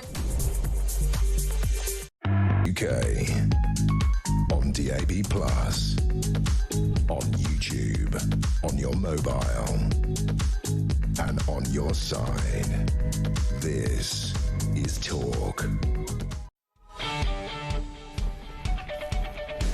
Hey, very good morning. Welcome back. 10 to 8. We're live across the United Kingdom. This is Talk's the home of common sense and alarm clock Brits, and it's now the home of the Jeremy Kyle Breakfast Show's roving reporter, Samara Gill, in red today. Hello, hello. How are you? I'm great. I mean, gosh, yesterday was a real eye-opener, actually. Well, there's two parts to this, right? And after 9, it's extraordinary. She managed to find more migrants in her first trip out of this studio than Starmer's found in about 18 months. But firstly, yesterday, he went down to the Iranian embassy, where anybody with a brain cell is saying, look, this is a chance for Iran to free itself from this revolting campaign that shoots its own people in the back if they dare to disagree, right? Absolutely. I was down there, obviously. Farage was also down there with the new recruit, Nadeem Zahawi. So it was a really interesting atmosphere. But there was a common thread, which was actually a hatred for Keir Starmer. That was what was most... Should have been there. That came through. Everyone hates him over there. Seriously? Yes, and Trump is the strong man who is saving them from this terrible Islamic regime. Now, the thing is, Starmer still hasn't prescribed the Islamic Revolutionary Guard Corps, who are the people going out and killing over 600 people on the street, as a terrorist organisation. Can I just slow you down? The Americans have. Do we know why we haven't? What is that? Is that just another Starmer? I don't want to offend the Iranian Revolutionary Guard that shoot people in the back. Well, precisely. It's another. We'll look into it. Human rights laws, She's different doing it now. papers. Yeah, I know. I'm like, I cannot. I do the worst impression. But the thing is, he always wants to stay on the fence with this sort of thing. I mean, we're talking about the Ayatollah here. We're not talking about, some very lily-white leader over in Iran. This is someone who wakes up and says death to the West every single day, and he refuses to acknowledge the threat that it is to Britain. I mean, we can care as much as we want about Iran, but I care about what effect that regime is having on our dear country here. And it looks like the soft touch is leading to some really terrible things out on the streets, and things also getting by. I mean, we've got massive issues with the actual IRGC operating here in Britain. So that's that Islamic wing. I mean, we know that actually they were sending asylum seekers on boats from Iran in order to create issues. Just last year, we had a terrorist attack that was planned on the Israeli embassy. It was foiled, thank goodness. But that was Iranian terrorists that were sent here on boats and living in accommodation. So this regime is actively seeking to destroy the West, and Starmer clearly doesn't want to do anything about it, Jeremy. You got some footage for me when you arrived, have you? I have. Should we take a look? I think we should. This is Samara Gill with her brand new cameraman, Joe. Have a look. Have a listen. Standing here outside the Iranian embassy where freedom is being fought at the moment. Murder that this regime has done in Iran has just been shocking. They've literally hung children from cranes, unjust judges. It's been a regime of terror. I really believe Trump's going to deal with this, and we won't see this flag flying again, and these diplomats will be out. And frankly, we just need to evict this evil regime from this soil. Keir Starmer, our own Prime Minister here, still hasn't prescribed even the Islamic Revolutionary Guard as a terrorist organisation. What do you say to that? Keir Starmer really has been shameful with Albanese and with the French Prime Minister. Just shameful. Every man should be ashamed. In 5 years' time, when we look back at this, every man that isn't doing something should feel deep shame. But what we really need is a really accurate definition of radical Islam, and because our laws already stand, it's completely illegal to believe what these people believe. But we don't identify people, we wait for some terror incident. And what we should be doing is proactively identifying the radical Islamists before it happens. What we need in this country is a Home Office to man up and do its job, get these definitions out there and actually fix the problem. Terrible price being paid by many innocent people in every Iranian city right now. But you've got to believe that this is the moment. This could possibly be the last 12 hours of the current Iranian regime. I'm here with Ben. He's from Iran. Ben, what brings you here today and how do you feel about this potentially being the last couple of hours of a tyrannical regime? I believe this is the last day. Definitely we're going to win tomorrow. And King Donald Trump has announced that he will support us and doesn't let them to kill us anymore. So which we're going to win definitely. Every organization, every system needs a leader. Why not we choose a leader? Why we don't choose someone like a King Donald Trump as a leader of the world? What would you say to Keir Starmer right now? I mean, he's refusing to acknowledge the Iranian Revolutionary Guard as a terrorist organization. Well, I would say just stop negotiating with this regime. It's a terrorist regime. He should really stop negotiating with the Iranian government because they don't represent the actual people. Keir Starmer has been politically correct. We are done with that. 46 years politically correct is over. What Donald Trump is doing, getting rid of that and taking the action, that's what we need. See, nobody else is doing this at breakfast. That's brilliant because we find out exactly what people on the street are thinking. This, you know, I said it yesterday and I think it's really important. Whether you love Trump or not, the Iranian mullahs, the mad mullahs, have financed every single terrorist organisation in the Middle East for years. They are a vile and despicable organisation. And one sort of hopes that the power of the people wins this, but it's just a situation that we're keeping on. You were touched a lot by how strong the feeling was that this is the beginning of the end. I mean, I really hope so, because as you say, I mean, Iran is at the root cause of a lot of the issues that we're dealing with here in Britain with Islamic extremism. And they have been importing, they've been training people and then sending them off into the West to destroy us. So I do hope that there is a new day on the horizon for Iran and that only with Trump's support were they able to do this. So if Trump makes that move within the next 24 hours and decides to actually save the West from this evil cancer, then hopefully we will have some resolve. But still our own Prime Minister won't do anything. I mean, this just shows, though, I mean, this is a more sort of macro way of showing how we are not on the world stage at all. We are not involved. We are no longer relevant. No relevance at all anymore, which is frightening. Later on, this is even better, after 9 o'clock, do not go anywhere. Samara meets 2 Iranian migrants, one smuggled into Britain by lorry, the other arrived on a small boat. They're now living in an asylum hotel. They're out demonstrating, and you said to one, the police are after you, and he said yes, but no sign of the police then. Oh, well, I've got a story about that I'll tell you guys after 9 o'clock. Listen, do whatever you're doing, come back after 9. So much to talk about. Samara goes off to, probably off to have a nice breakfast. Have you got a breakfast club? We've got a breakfast club. Have you been given breakfast? We've got a breakfast club? I wasn't aware of this. Mark wants breakfast. No one's letting me in on the facts. Mate, we eat nothing. Look, I've got a banana and a dodgy biscuit for gluten weirdos like me. Showbiz. Pardon? Showbiz. It isn't really, is it, showbiz? In the next hour, Paul Harris will start. He's the editor of the Jewish Telegraph. That story that is doing the rounds this morning. A Jewish MP, a Labour MP, Damien Egan, Labour MP for Bristol North East, wanted to go to the Bristol Brunel Academy in September and talk. He was banned because the Palestine Solidarity Campaign, they said no. So Labour bowed down. Steve Reed, the Environment Secretary, told this story, and yet Labour does nothing to distance itself from increasingly the feeling amongst people, right, and it doesn't go away, that they are anti-Semitic. There's a great moment. We'll start with him. We've got loads lined up. 0344 499 1000 for those voice notes. You can also, of course, call us. No, you can't. You can text us 87222. We'll head to the news at 8 with diesel pumps. Oh, God. Carl, morning. Hi, Jeremy. Carl from Coventry here. Well, why do they do it? The diesel pump's going to disappear. Why do they even talk about 2027 or even 2030, the government? Why? They're not even going to be around. They'll probably only have about 3 MPs. Nothing's going to happen like that. As soon as Reform get in, we know what Nigel's going to do. Kick the lot out along with Millipede. Thank you. Have a good day.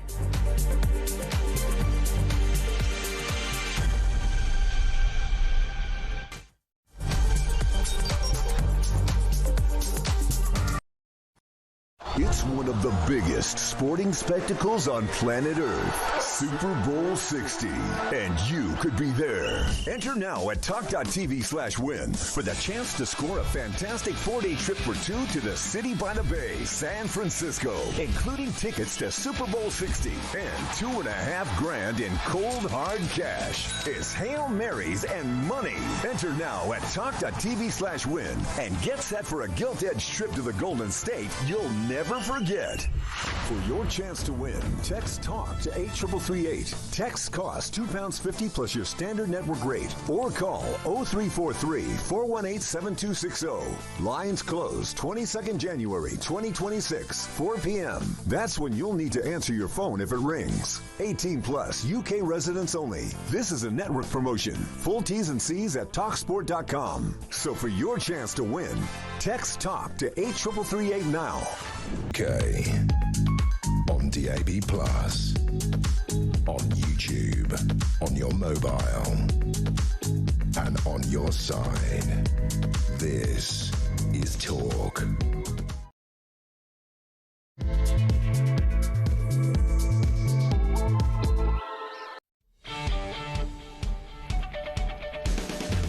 A very good morning. Just gone 8 o'clock. We're live across the United Kingdom. The JK Breakfast Show on Talk. It's the home of common sense. It's where alarm clock Brits come to have their say on the day's news.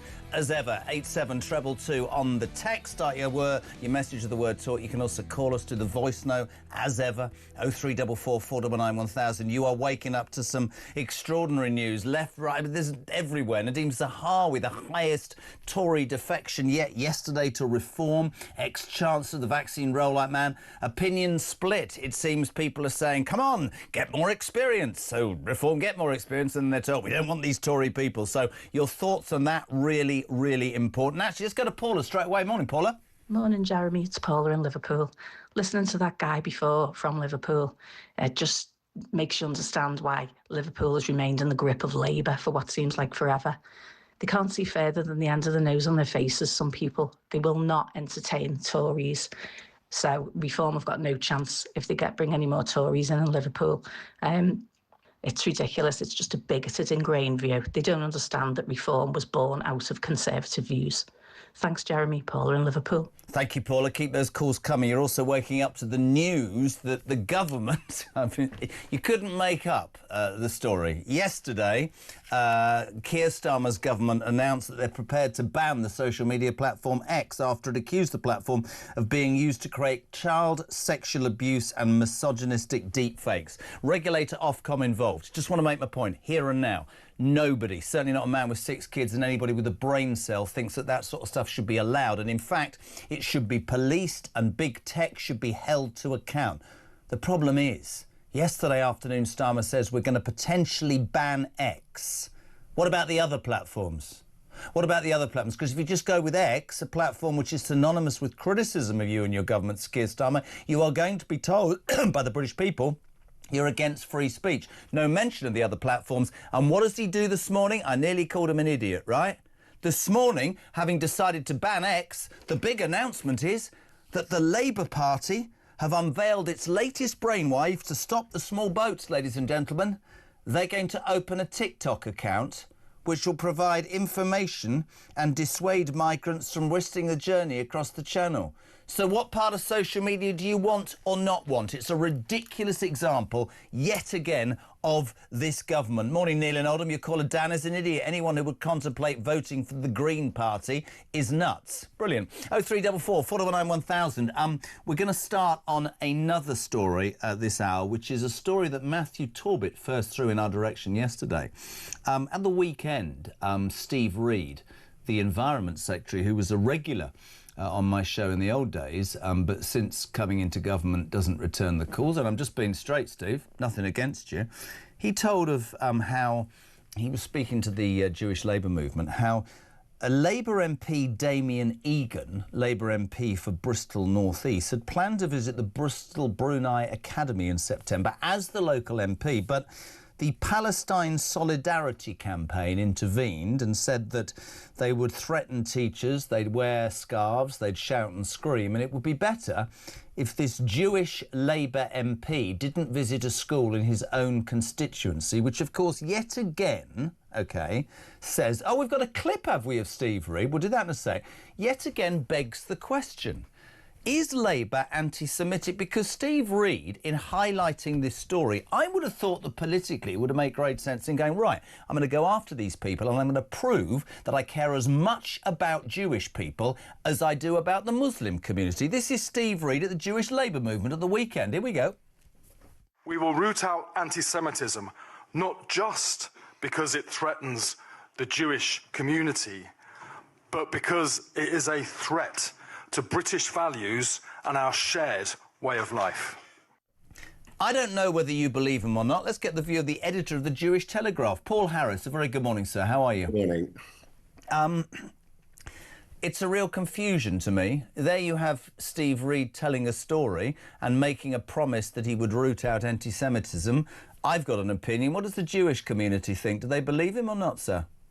I think there is certainly an underbelly of anti-Semitism within the Labour Party, a hangover from the Jeremy Corbyn days. Whether the Labour Party is institutionally anti-Semitic these days is another matter. I wouldn't say it is, but Keir Starmer does very, very little to assuage this problem. Just a few weeks ago in December, I put the question to him, I was with him, and I asked him whether he felt that his premature recognition of a Palestinian state hadn't emboldened those who are anti-Israel or anti-Semitic and actually encouraged them to carry out their vile marches through our cities. And he didn't believe this. This was in the wake of the Australian tragedy, but he didn't agree. He said that anti-Semitism on this level had been there before that, and he had done nothing to exacerbate that. I didn't agree with it. I told him that. So I don't think they're doing anything to eradicate the problem we have. Well, we can see in the schools, universities, on the streets, and the Jewish community, as has been openly reported, feels unsafe. And the majority of Jews in this country, 51%, feel that they are unsafe and have considered leaving the country, which is absolutely dreadful. I mean, I find myself on a daily basis apologising. I've got one of my dearest friends is Jewish, and I've told the story repeatedly. Their kids can't wear their blazers on a school bus. He can't wear his Star of David crucifix outside his shirt. It is disgusting. And I've always believed, make no apology, that racism of any form is abhorrent. But there seems to be an issue in this country, certainly with this government, and I'm not picking on Starmer, I'm making a point, which is, racism against the Jewish community is less dealt with than racism against, say, the Muslim community. Is that because of the colour of your skin? All is abhorrent to me. But I do find myself, as many of my viewers do believe, and listeners, that this Prime Minister is so terrified about losing a certain vote. Let's put it out there, the Muslim vote. Think about what's happening in Birmingham with that Maccabi Tel Aviv game and that chief constable. He should have been sacked a week ago by the Home Secretary. That won't happen. You see independent candidates standing just on a Gaza ticket, winning and beating, and many of the front bench of Labour are terrified of losing their seats. But for me, that's an abdication of what is important here. By being a Jew, you're being persecuted since October the 7th, and that makes me feel shameful about my country, Paul, and I'm being completely honest about that. Some people say I go on about it too much, but I'm really strong on it, and I won't change my opinion. Well, there's still this conflation of being pro-Israel automatically causing anti-Semitism. Absolutely. Why? Because Jewish people support Israel, and this is the only safe haven for Jews anywhere in the world. If there'd been in Israel at the time of the Nazis, then I don't think we'd have seen what we did see with the Holocaust. There was no Jewish state. There is now. And why shouldn't there be a Jewish state? There are plenty of Muslim states. And yes, I think you're right there. Starmer and other leaders within his party, they're petrified of losing the Muslim vote. And let's spell it out. It is the Muslim vote. This doesn't make Muslims bad people, because the majority of Muslims are right-standing citizens, and they don't support openly anyhow any of these marches or any of this hatred against Jews, but they obviously run the risk and do get tarred with the same brush as all these other people. But Starmer is absolutely petrified of losing this vote, as are others within his party. And I think this is the crux of the problem. I mean, I think the crux of his problem is manifold, but you calmly consider his wife's Jewish. The sort of virtue signalling, lighting his candle and leaving that message before any comment about what happened in Australia. I just think that if you base only speaking about what's right and wrong on what it might do for your voting pattern in the next election or the next local election, then you absolutely can never be accused of having a moral backbone. I find the whole thing disgusting, and I found it disgusting for a long time. To a lesser extent, I have to blame some of the Jewish community's own leaders and even religious leaders who will not call Starmer out. And, they try to work with him, which I understand, but they're not being open and openly criticising what he's doing. He's not taking the action he should be.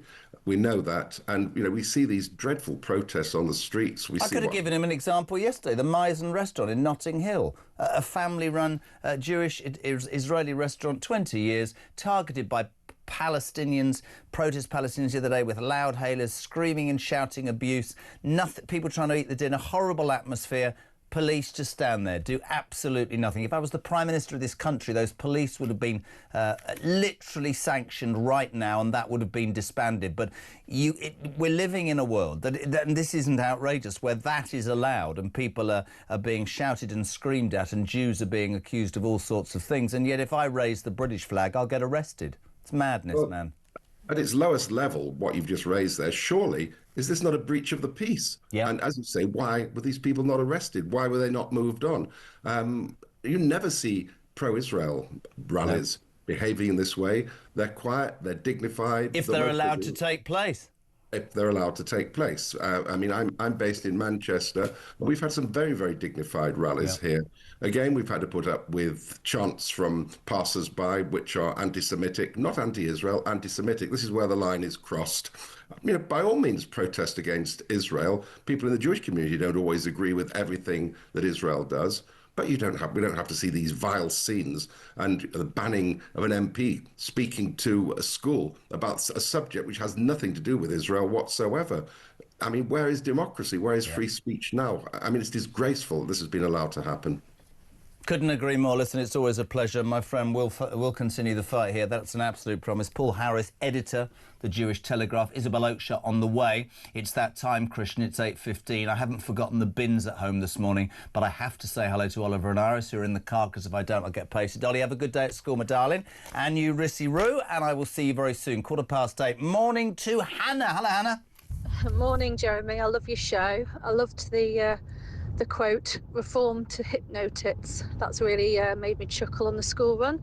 Nadeem Zahawi, unfortunately, he's self-serving. He was one of the main drivers of the Tory train to nowhere, and by letting him join reform, it's not about reform for Nadeem. It's not about the good of Britain. It's about himself, and that's what I think many people don't like. I think Jenrick would have been a huge win for reform, because I don't think Jenrick is self-serving. I think Jenrick is fabulous. Someone like him would be a great win. Zahawi, no, he's just a self-serving establishment puppet. Very interesting comments there from Hannah on reform. Nadeem Zahawi yesterday defecting, her most high-profile defection yet to reform from the Tories, ex-Chancellor, the vaccine minister, described by Hannah as a self-serving Tory who will take reform on a train to nowhere. Isabel Oakeshott, Talks international editor. Next up, 8:15. Very good morning. Good morning. I thought you were doing a drum roll there for some adverts or something, but actually it was an advert for me, so here I am. It was you and me, looking like we should look of a morning. Hello, my darling. It's really interesting, this Nadeem Zahawi thing. We had the deputy leader, Richard Tice, you might know him quite well, on earlier, and he was saying it's interesting because so many people have called for experience. The criticism that reform couldn't possibly be ready for government because, let's be honest, they haven't got anybody that's got a ragtag bale of people, and then you get experience and people are going, hold on a minute. Nadeem Zahawi, HMRC, vaccines, blah, blah, blah. I would say to you, and I've said it to you privately, I don't want reform to become a home for everybody who sees a giant juggernaut heading in a different direction. I have to be convinced that people are good people. But I know enough people near to Zahawi to know that his explanation would be that the things that he believes in as a conservative, right, as probably most in reform are, no longer align with the Tory party. They align with reform. So I'm interested in your take on the defection yesterday, Isabel. Yeah, so Nadeem Zahawi is a friend of mine. I know him really well, and that means that, of course, I'm a bit biased because he is a friend, but equally I know what qualities he brings. With my journalist hat on, I absolutely see why some reform supporters are just have their doubts about this, because nobody at the top of reform either wants the party just to become a party of retread Tories or opportunistic Tories. That's incredibly depressing. Reform's appeal has to be based on it being something new and totally different. You know, in fact, paradoxically, it is that most of the people at the top of the party have never been government ministers. That is part of the appeal. But there's a flip side to that. And if reform is going to go into government, it will absolutely need key figures who have been there and understand how the place works, because it's incredibly Byzantine and difficult to navigate. And that's just the Houses of Parliament, the whole Commons procedure thing, without getting into the main issue, which is how to get the civil service to do what you want them to do. And Nadeem does have that experience. I would also say that he has been a very successful businessman. He still is. And reform prizes that. Reform values business experience very, very highly. You know, we see where we are with our government today, the consequences of a cabinet that has no business experience. None of them have ever set up their own businesses, taken risks, and had those sleepless nights wondering if they can meet payroll. But you would, I don't disagree with you, but you know I've got a job to do. So one of the things that's highlighted in the newspapers this morning is a couple of tweets that he sent some years ago that go like this. What's frightening is that in Farage's Britain, people like me, this is Zahawi, could be lawfully discriminated against and British businesses would be encouraged to bin our CVs. I've been a Conservative all my life and will die a Conservative. And so I guess, as you understand, you said it, mate, there will be people going, hold on a minute, why? And it's a dichotomy. It's an interesting moment, isn't it, really? But, you know, the thing I always want to say to people is no political party is perfect. And I think it's more difficult for reform right now because everything they do, the lens is absolutely in their face, as it should be if it wants to be taken seriously as an alternative government.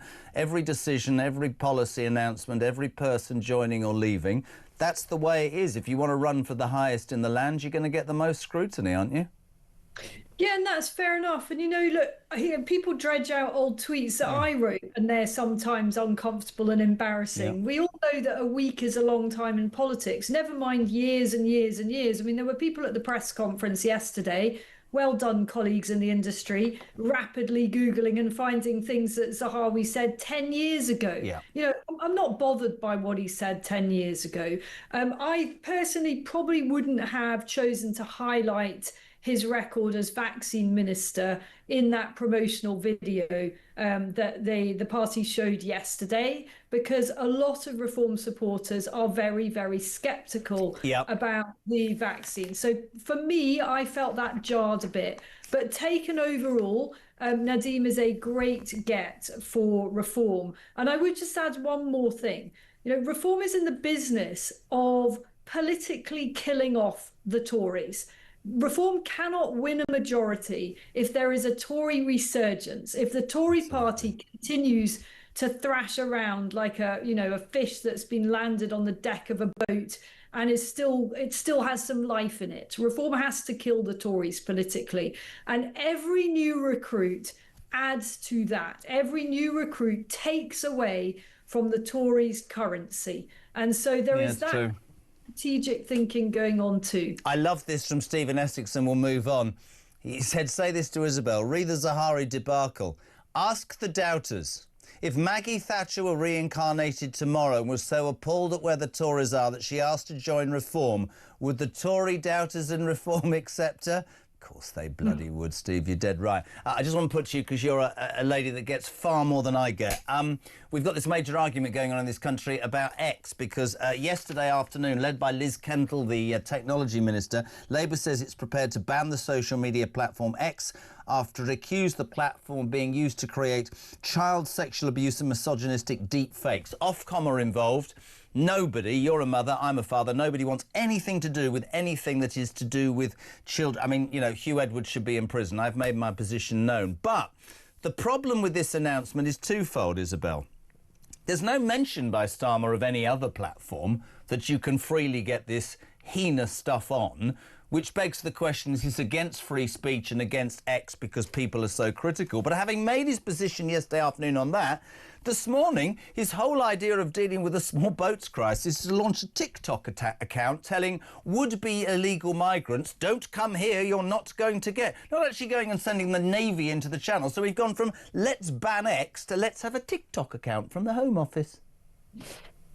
I mean, most of the migrants in those camps in Calais and Dunkirk waiting to cross, you know, they don't speak any English, like any English at all. And they have no concept of what they're coming to. So sure, if the TikTok's in Arabic and it's in multiple languages, well, maybe they'll see it. But frankly, he's attaching far too much rational thinking to those people in those camps than is actually the reality. I wish he would just spend some time actually go and tour those camps. Maybe he can get the French police to give him a little guided tour, and he can actually try talking to some of the people that are want to make their way over to Britain, and let's see how far the conversation goes, because it isn't going to get anywhere past hello, I'm Keir Starmer, and they won't be able to reply. Not that most of us would want to speak to. For those of you who doubt that this woman knows more about this than the Prime Minister, there's an amazing thing still online. The undercover migrant, Isabel, and a man who doesn't have to be named,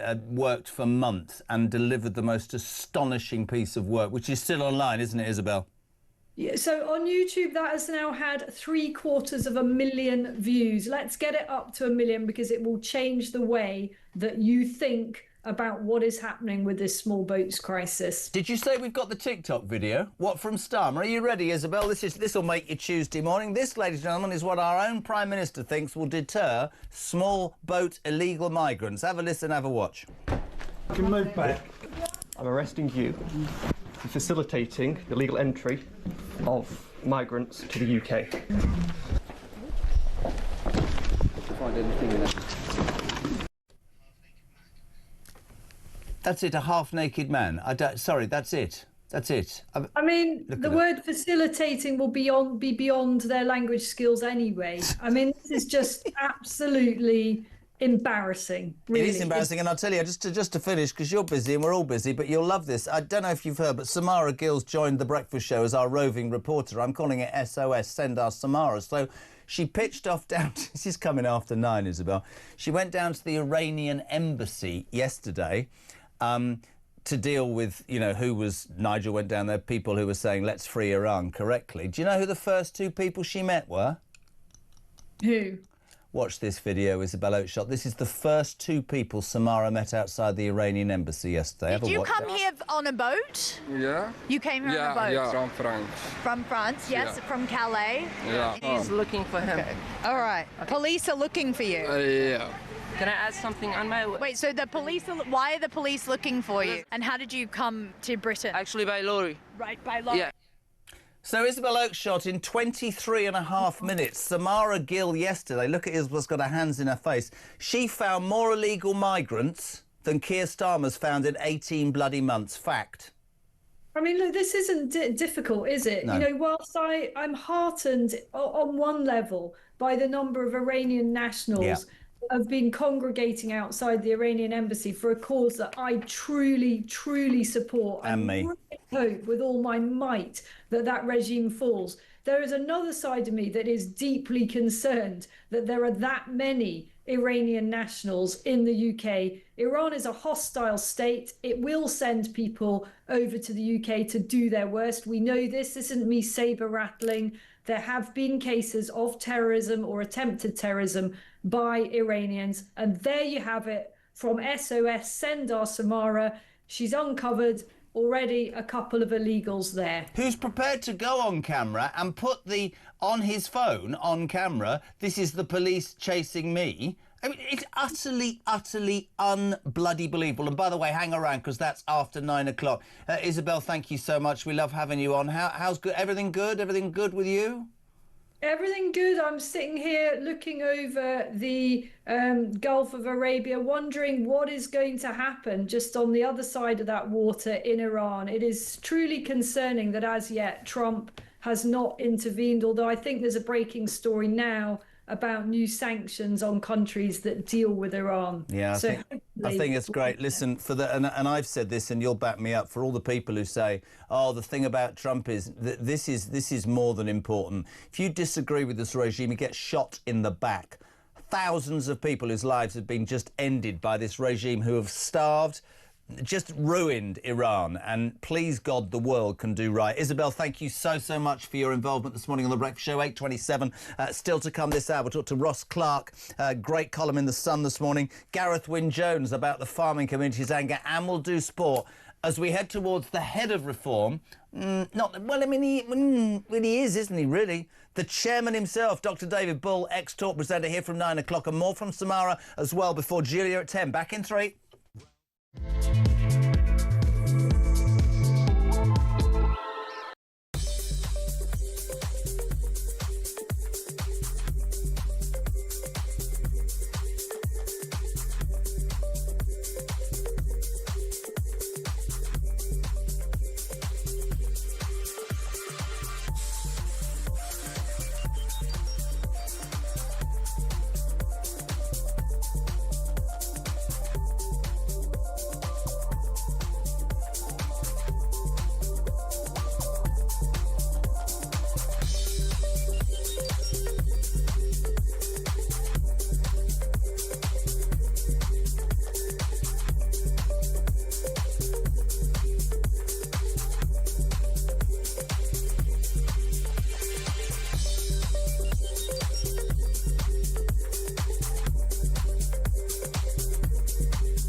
Ours is still up as we speak. Yep, so are ours. Right. And you've got 3, haven't you? Yeah. 3, yeah. 2 artificial, yeah. 1 Mrs. real. Kyle will take them down. No, one for each family. No, but wasn't there that one bloke? for each wedding. Was that bloke who gives a hand? Wasn't there? Sean. Only a hand. The manservant. He came up to me at Christmas and he went, "I can't believe I've just had a message from my friend going, Jez has been on that grumpy old man saying you've only got 4 fingers and your nickname's Kit Kat."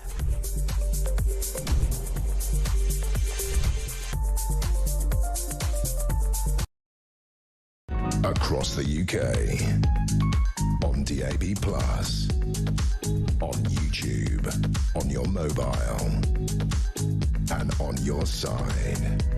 This is Talk. A very good morning to you. 8:30, you're waking up to several news stories. Nadeem Zahawi, the highest defector yet from the Tories to reform, has caused real consternation amongst many of you. Lee, good morning. Morning, Jezza. Lee from God's Country. It's baffling how people have turned politics into individuals. The guy you just had on who will now vote for the hypnotist because he doesn't like Zahawi. You vote for what you believe in, not who's delivering the message, because if Farage does get in, and I will be voting reform, he could be gone in 6 months, a year. I want to know what that party does, regardless who sat on the front bench. Great show, mate. Keep it up. God's Country, Northumberland, of course, morning to Kenny in Perthshire this morning. Joseph Starmer has gone to TikTok, a Chinese-controlled app. The man is a danger to Great Britain. Chris says, "I can't believe, Dan, one of your callers, Jez, he's going to vote Labour or the Greens if they don't get who he wants. I thought this country was democratic and anyone can join any party. His group do not make any sense. During the referendum," says Jackie, "I spent 2 hours on a Vote Leave stall. I had to complain to the Vote Leave head office and spent the whole time defending the Tory party. I would suggest that those who oppose the proper Conservatives joining the Reform Party are hard left members of the old UKIP. Keep going on our behalf. Much confusion. The truth of the matter is, it is possible, is it not, to change your mind. Sandra Berry, thousands of voters have defected from Conservative for Reform for good reason. So why are the politicians not able to do the same? Good morning to Scott in Coventry. Hi, Jez. My son is almost 14. He's never been on social media. The sites are all blocked on his phone. I have security on his phone. Whenever he tries to download another browser or a VPN, it tells me. I then block it from my phone. I can see every site he visits from my phone. It is possible to stop your children with the right abilities. Morning, Jez. Can't get my head around why this mental government are talking about banning X, but can't seem to investigate rape gangs abusing young children on a daily basis in this country. And finally, for now, Joanna in Salisbury. Morning, Jez. Starmer banning X, do me a favour. Just loud noise from a man who, yeah, we know that. 0344 499 1000. Text to 87222. So very good morning to the Sun's columnist on page 10 this morning, Ross Clark. Morning, Ross. How are you? Good morning, Jeremy. Fine, thanks. Great to have you on. Great piece. A Farage clause. Now, your headline today is Starmer's EU-loving plans for Nige jail could cost the UK billions. To put this in just a little bit of perspective, as we know, Starmer is cozying up to his EU mates. That has long been his ambition. And it seems from what you're saying that EU leaders have worked out that Nigel Farage is highly likely to be the Prime Minister by 2029, with yesterday's defection another example. You say the EU are desperate to clip Farage's wings while they can by trying to trap Britain in the EU's cage forever after. What do you mean by that? Yeah, well, this is a clause which appears in the veterinary standards agreement between Britain and the EU. It's as part of Starmer's reset in relations between the UK and the EU. And what it says is that if a future UK government withdraws from the agreement, then it will be due to pay the EU masses of compensation. It was clearly designed to trap Britain in this arrangement so forever after, and we wouldn't be able to get out of it. I mean, you remember all the demands for billions which followed the Brexit negotiations last time round. But, with this new agreement, it would be clear there in black and white that a UK government would be due to pay all this compensation. And what the EU is demanding in this agreement... Demanding. We left them. I know. Why are they bloody demanding anything? I know, because we have a rather soft government, don't we? Yeah. But what they're demanding is something called dynamic alignment with EU regulations. And what this means is not only would Britain be forced to adopt current EU regulations in food standards and other stuff, but that we would be forced to adopt any other regulations which the EU chooses to make in future, even though we will have had no say in those rules. Which is exactly the reason why 52% of this country, however long ago it was now, seems like a lifetime, decided to leave. And all those people, Ross, who jump up and down and say, this is the reason we've got unfiltered migration, it didn't work, blah, blah, blah. I come back to the same thing. That was the will of the British people. This is Brexit betrayal. Cam's absolutely right. It's written on the screen there. He's absolutely right. It is Brexit betrayal, isn't it? It is Brexit betrayal, but importantly, it put us in a worse position. Yeah. We were, when we were in the EU, being forced to adopt these EU regulations. I mean, for example, there would be nothing to stop the EU, to make a sort of poignant example, to redefine a lamb as a woolly animal that's bred in EU pastures, so that, UK producers would never be able to sell any lamb in the EU. And, that might sound ridiculous, but the EU tried exactly the same with chocolate soon after we joined the common market in the first place. They basically said, well, chocolate cannot contain vegetable fats. You can't call it chocolate if you use vegetable Sorry, who in the European community to tell me what not to call chocolate? I don't Yeah, get it. This went on for years and years. Eventually, it was sort of resolved in Britain's favour. But see, that's when we were members of the EU.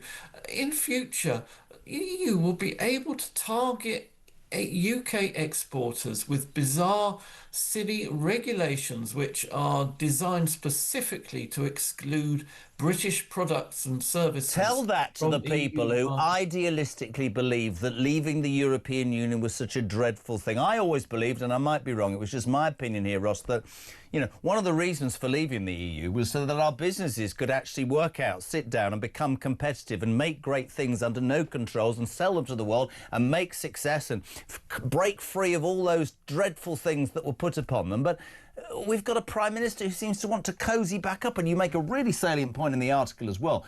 We're going to be worse off if this happens. And this sort of tying Farage's hands, if he indeed wins the next election, would he not be able to get past that? Is there not like a law that could throw that out and say that was irrelevant at the time? Well, what Farage has said is he will have no he will not be obeying this rule. He will not be paying. He will withdraw from Starmer's Brexit reset, and he will not pay the EU compensation. And Good man. Struggle which will go through the courts for years and years, no doubt. Can I ask you very quickly? We're busy. It's a great article. Very quickly, 30 seconds. What do you, Ross, Sun columnist, make of the Nadine Zahawi defection yesterday from the Tories to Reform? Well, obviously he's a big Tory beast, and it's the way things are going, isn't it? But I just wonder whether Reform UK is actually best served by so many Tory defections, because voters are going to say, well, is this not just becoming the last Tory government in disguise? And they might actually harm Reform UK if they get too many of these people. Sort of agree with that. Ross Clark, brilliant. Always great to have you on a Tuesday. Starmer's EU-loving plans for Nige jail could cost the UK billions. Check that out, page 10. I've had the cursory morning text from Mrs. Kyle. Ready for this, Christian? I got told her for the bins. She says, honestly, it makes me laugh every bleeding time I drive past Oliver's class. When I look through as I drive away, he's holding court and telling all of his friends exactly what to do. And she's put down here, I've absolutely no idea where he gets that from. It's only 6, heading to his own breakfast show. New caller in Northamptonshire. Glenn, you're on Talk Breakfast. Good morning, sir. How are you? Good morning, Jezza. I'm fine on the school run with the young'uns. Oh, good boy. Well done. What can we do for you? Just wanted to raise the point. It's funny how Keir Starmer and Labour Party can jump on X so quickly to shut it down. But when there's actual physical harm, I mean, I don't agree with any of what's being done on X or able to None be of us done. do. None of us do. But the problem I have is Starmer's jumping really quickly on that. But what about the grooming gangs? I moved from London over 10 years ago now, because it was becoming a cesspool. And that was before any of this Islamic uprising that we've been having. And yet they seem totally incapable of putting a stop to that, but they want to jump on X because... I'll tell you exactly why, because the left wing love to curb free speech, and the fact of the matter is, whether people like this or not, and many don't like this, Keir Starmer and the Labour Party are terrified of losing the Muslim vote. There were 5 constituencies in the last election where independents who stood only on a Gaza ticket, not mentioning the local communities and what might happen to the hospital or the schools, won seats. And several high-profile Labour cabinet ministers, Wes Streeting's only got a 646 majority. They know, that's the way Ange went to Hove and screwed her career briefly, because they know that if they dare to do anything that upsets that part of the community, they'll lose their seats. And for me, you're dead right. So let's forget the trauma that causes to young, British girls whose lives are traumatised forever. Let's just think about our own seats. Listen, mate, great to have you on, Glenn. Spread the word and tell your friends. 9. Before 9, we'll do sport, we'll do farmers, and we'll tell you how you could be going to the Super Bowl. We're back in 3.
across the UK, on DAB+,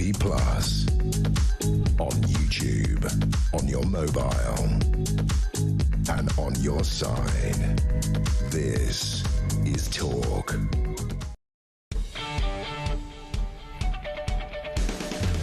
Before we get back to it and talk about the farmers' blockade, time now to let you know how you could be winning. This is incredible, by the way. A holiday of a lifetime to San Francisco. If you haven't been, I have.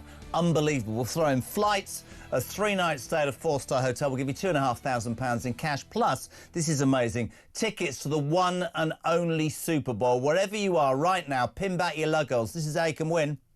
For your chance to win, text TALK to 83338. Texts cost £2.50 plus your standard network rate. Or call 0343-418-7260. Lines close 22nd January 2026, 4 p.m. That's when you'll need to answer your phone if it rings. 18 plus, UK residents only. This is a network promotion. Full T's and C's at TalkSport.com. So for your chance to win, text TALK to 83338 now. Good luck with that, by the way. 83338. I mean, £2,500, a trip to San Francisco, the hotel and the Super Bowl. What more do you want? Morning, Sarah. Morning, Jezza. Great show. I'm just listening to some of the other listeners' opinions on Nadeem Zahawi joining Reform and saying, oh, well, we don't want Tories in the Reform Party and blah-de-blah, and I'm off to advance. And well, I'm sorry, but I think they're cutting off their nose to spite their face. Fundamentally, I've been a Tory all of my life, but the current Tory party we have at the moment, or have had, I think it is improving, but is not Tory. They're a bunch of Lib Dem wokey idiots, that sort of have certainly put the foundations down for this Labour government to make a complete bloody mess of this country. So when we get the likes of Nadeem Zahawi, who's got a lot of experience coming over from Conservatives to Reform. I say coming, that's a bit of a giveaway, isn't it? Because actually they will get my vote next time, because who else is there at the moment? I think it's got to be a good thing. They're wheeling out the proper true Conservatives out of the Conservative Party because the rest of them just aren't. That's just my humble opinion. So I think we need to be really careful if people are going, oh, I'm not going to vote Reform because all these Tories are coming. Then I think that's a little bit stupid, if I'm completely honest. Like I say, just my opinion. Great show. Bye. Thank you, Sarah, on Reform. What do you make of it? Nadeem Zahawi, the highest profile defector so far. Loads of you getting involved. I love this from Pete. The only X that will count at the next election is where you put that on the front of your voting slip. 8:45. One of the big stories, another big story today, and something that matters to us here certainly, is farmers have threatened to mount weekly blockades of supermarket depots if Starmer does not scrap this vile inheritance tax that is threatening people's livelihoods like you wouldn't believe. In the hours of yesterday morning, dozens of tractors descended on 3 Tesco distribution centres to stop loaded lorries from leaving. Protesting farmers in Peterborough, Doncaster and Hinckley told the government that the taxation policy was slowly but surely killing their livelihoods. In December, of course, he did one of his usual wet, watered-down U-turns and said, we'll bring it back. But farmers still suffering. We say a very good morning to a man whose career I made, to be honest. Gareth Wynne-Jones, how are you, son? Thank you very much for making my career as well, by the way. The watered-down inheritance tax U-turn by Starmer does not end the problem for the poor farming community, does it, Gareth? No, it doesn't. I think all inheritance tax for everybody should be scrapped. People have paid taxes on that money already, and it goes to the next generation, and it should be safeguarded, especially for the farming community as it is now, struggling. There's a few other things as well we should be looking at with the supermarkets as well. The price of milk at this moment for the farmer at the farm gate has dropped radically. Farmers are pouring milk down the drain. There's milk being imported. The cereal boys are really struggling with prices, as well as these big corporations are importing cheaper goods from abroad that are inferior products to what we've got. So, inheritance tax as well, but you look at every other country. If you're growing bananas, you'll have a fair trade deal. If you're growing bloody coffee, you'll have a fair trade deal. But there's no fair trade deal for the farmers in the UK. And I think that needs to be pushed out there as well, so people can understand that with no farmers, there will be no food. And, if we just slow down the whole food system, you'll see, we've seen shelves already, Jeremy, empty because of what the farmers have done. And this is something that we don't want to do. Nobody wants to be out protesting. We just want a fair price for what we're doing. And that's the point, isn't it? Fair price, fair trade deal. The naivety, right? I don't want to, you've got your own views. I don't want to make this political, but there's an anomaly here, right? You've got a government who thinks it's a really good idea to promise people low energy bills whilst changing how they get electricity to a thing that makes it more expensive, and then they import it. And the thing about the dear farming community is that I haven't heard one Labour government official say is, yeah, we acknowledge the fact that British farmers provide food to put on British plates, because if we screw them, we'll have to import the food from somewhere else that will make it more expensive for the electorate. You bunch of imbeciles. It doesn't make sense, Gareth. None at all. And you end up thinking, without being conspiratorial, that they've got something in for the farming community. I don't care what anybody says. I think that's a justifiable criticism, isn't it? Yeah, 100%. And there is a global agenda. If you look at what's happening in France, you look at what's happening in Germany, you look at what happened in New Zealand, all these countries, are being oppressed by their governments. And you say you're not making it political. Well, I am making it political, because this government has brought a war on the countryside, on the people that are feeding them. And, there's a saying, don't bite the hand that feeds you, because that is going to bite them right in the backside. And it's coming faster, quicker than they can ever believe, because, food inflation is going through the roof. Food shortages is on the way. And if they don't back British agriculture and back British... Oh, that's a shame. We've lost him, but he's back.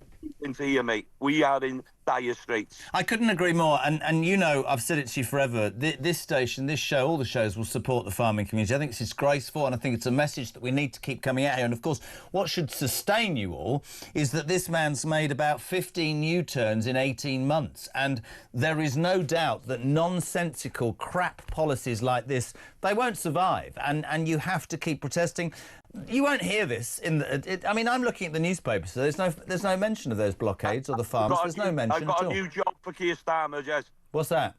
He should be a sheep farmer, all the U-turns he's doing. Very good. Well done. Yeah, keep the day job. That's going well. Gareth Wynne-Jones, my trendy and friendly farmer. Thank you very much, Steve. Making the serious point. We need to look after the farming community. They provide the food on your table. If we screw them over, as this government are telling us to do so, or they want to do, food will go through the roof. What is it? It's 10 to 9 already. We'll do sport. Then we've got the chairman of Reform, Dr. David Bull, answering your questions live in the studio. You can text a question to David now, 87222. You can send a question via voice note, 0344 499 1000. And ahead of 10 o'clock, part 2 of when Samara Gill went down to the Iranian embassy and achieved something yesterday, which you'll see. This will go everywhere, by the way, today when we release this. She managed to achieve in 23 minutes what Keir Starmer hasn't achieved in 18 months. The first 2 people she spoke to were illegal migrants. Back in 3.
Ours is still up as we speak. Yep, so are ours. Right. And You've got 3, haven't you? Yeah. 3, yeah. Two artificial, one Mrs. Kyle real. will take them down. no, One for each family. No, but wasn't there that One bloke? for each wedding. There's that bloke who gives a hand, wasn't there? Sean.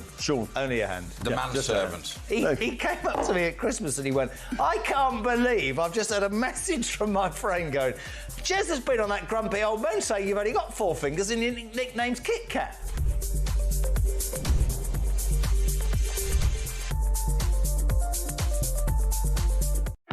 The UK on DAB+, on YouTube, on your mobile, and on your side. This is Talk. A very good morning to you. 6 minutes to 9. So Samara Gill, David Bull still to come, and your calls and your texts. We're going to say, though, very good morning to the main footballer, the main man at the Sun, Martin Blackburn. Welcome to Talk Breakfast. How are you? Yeah, very well, Jeremy. Thank you for that introduction. Well, it's a big introduction. So today we find out who becomes the interim manager of a club that are completely irrelevant now, Manchester United, who are out of Europe, out of the FA Cup and out of the League Cup. And Michael Carrick, it seems, and I'm, by the way, I've known Wayne Rooney, so this is not a criticism, but Michael Carrick, it seems, is going to take over. And Wayne Rooney has thrown his hat into the ring to be part of the coaching team. I mean, with his track record, I'd ask him to stay in broadcasting, wouldn't you? Well, his managerial record is patchy, to say the least, Jeremy. He's become a very good pundit, I must say. Speaks a lot of sense. Yeah. But yeah, we've got Wayne Rooney on the back of the paper today, saying that Michael Carrick can bring back the spirit of Manchester United, and that's something we've heard from sort of, ex-Man United players since the Alex Ferguson era.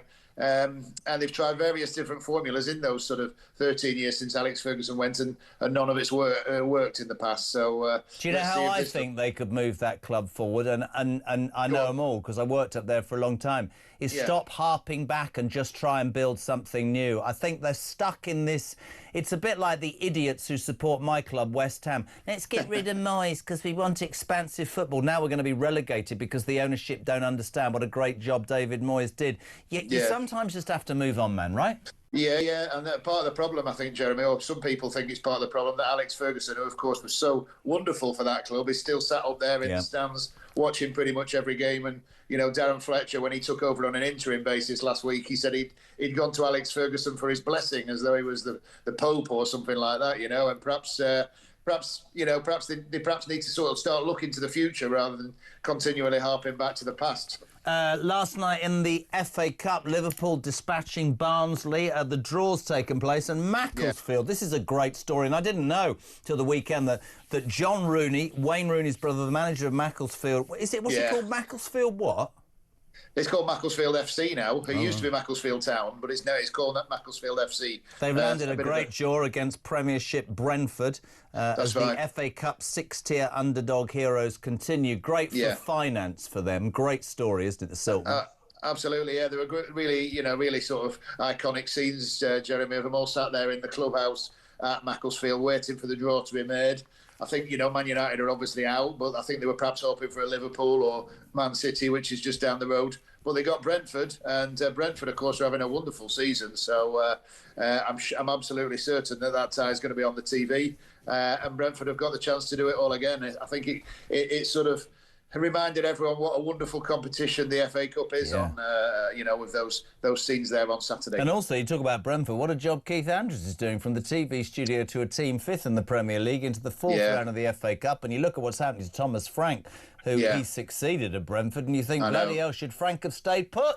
Yeah, you do wonder that, don't you? I think Keith Andrews, he was quite a big part of Brentford before, he was the sort of set-piece coach and stepped up into that role when Thomas Frank went, and I don't think anybody at Brentford's going to be sorry about the way things have worked out, as things stand, and tough times for Thomas Frank down the road at Brentford. Now, you know more than me, you know more than anybody, because you are the main man. Xabi Alonso exiting Real Madrid yesterday, a man who had a stellar career at Liverpool, and Real Madrid was in line for Liverpool, I think, before Arne Slot. Yeah. Lots of Premier League teams could be looking for new managers. Man City, will Pep leave or not? All eyes on Xabi Alonso, right? Xabi Alonso, Jeremy, he went to Real Madrid with a wonderful reputation for the job he did at Bayer Leverkusen, and he was pretty much the most in-demand coach in Europe at that point, you know. So I don't think what's happened to him at Real Madrid, it's not gone very well for him, obviously. Otherwise, he wouldn't have been, he wouldn't have left yesterday. But I don't think he will have done his reputation any harm. He Real leaves Madrid's with a the really good- highest win rate of the last 10 managers. They're as barking mad as Chelsea, aren't they, Real Madrid? They are, yeah. But as I say, his reputation won't be damaged. And you're quite right. There'll be a good number of clubs who are keeping an eye on that. I suspect he'll have a little bit of time out and just weigh things up. But don't be surprised to see him over here. You know, he had a great career with Liverpool, City. You know, he's certainly got admirers at Man City. We don't quite know what's going to happen with Pep. You're a good man, Mark. Don't think me rude. I've got to move. Martin Blackburn, it's all in the sun today. Thank you much indeed. The news at 9 is on the way.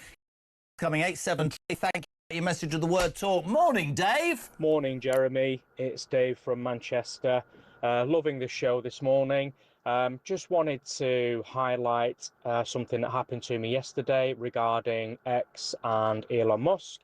So I saw the image that Elon Musk posted of Keir Starmer in the bikini. Thought it was rather amusing. So I thought I'd try out my own platform. I'm on Android and it uses Gemini, which is all owned by Google. So I asked it, can you create an image of Keir Starmer in a bikini? It flat out refused. I thought, great, at least that's doing its job. However, let's just test it to see if there's any political bias. I asked it to then create an image of Elon Musk in a bikini. Lo and behold, I've now got a picture of Elon Musk in a bikini on my phone, but the AI on my phone refused to do Keir Starmer. So is there a political leaning behind the AI and behind the reasons why one party wants one banned? I'll leave that up to you. Loving the show. Fight the good fight.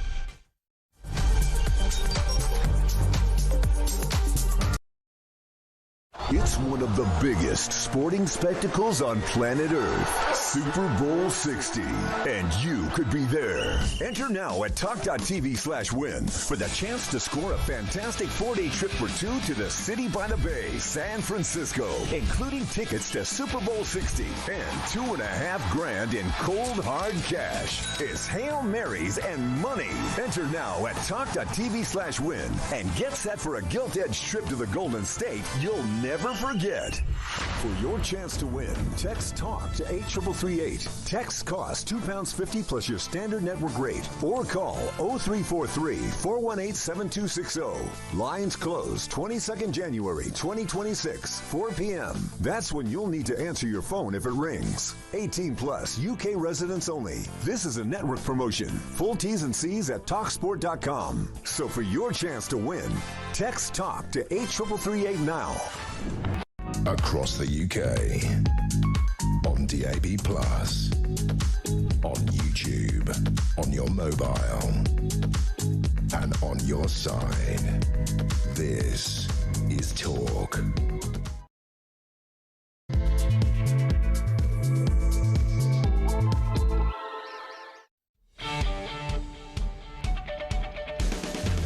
Hey, very good morning. Welcome back. The final hour of the breakfast show on Talk. My name's Jeremy Carr. We're here until 10 o'clock. It's the home of free speech and common sense and the home of Alarm Clock Britain, where the nation can have its say.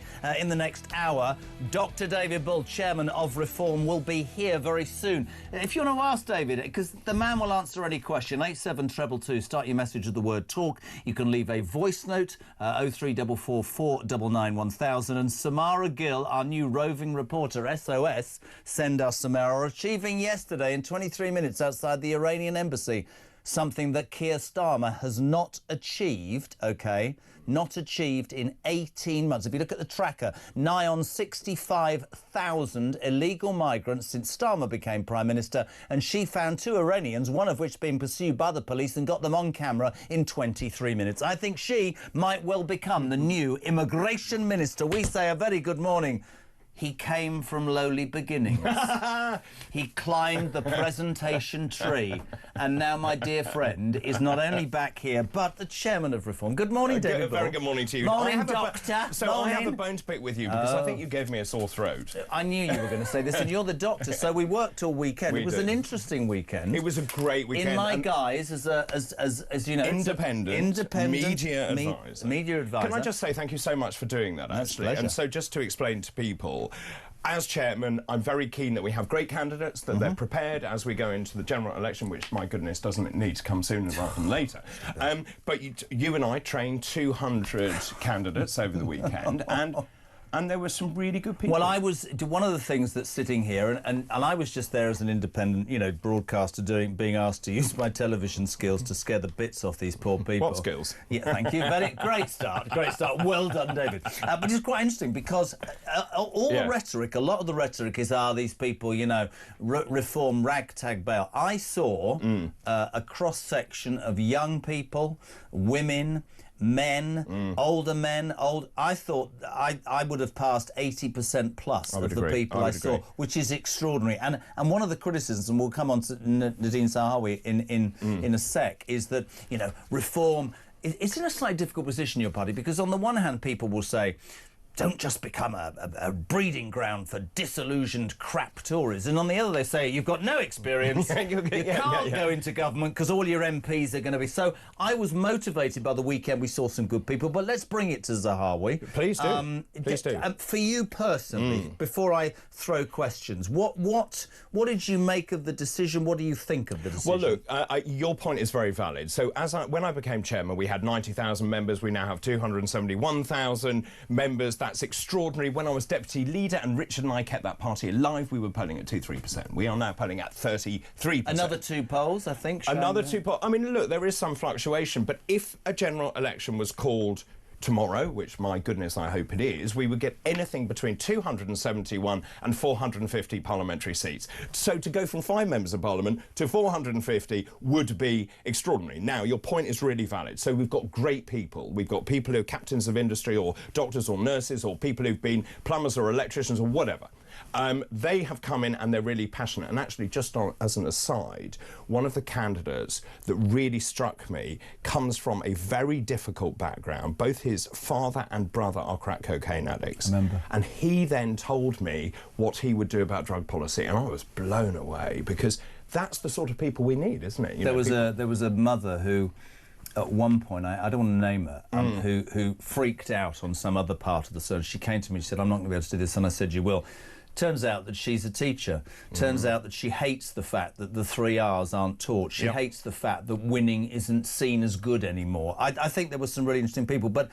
So just going back to Nadine. So you're right. So people like us because we're different. We're not career politicians. That actually we believe this is the last chance saloon to save this great country, and I really do believe that. That's not just rhetoric, actually.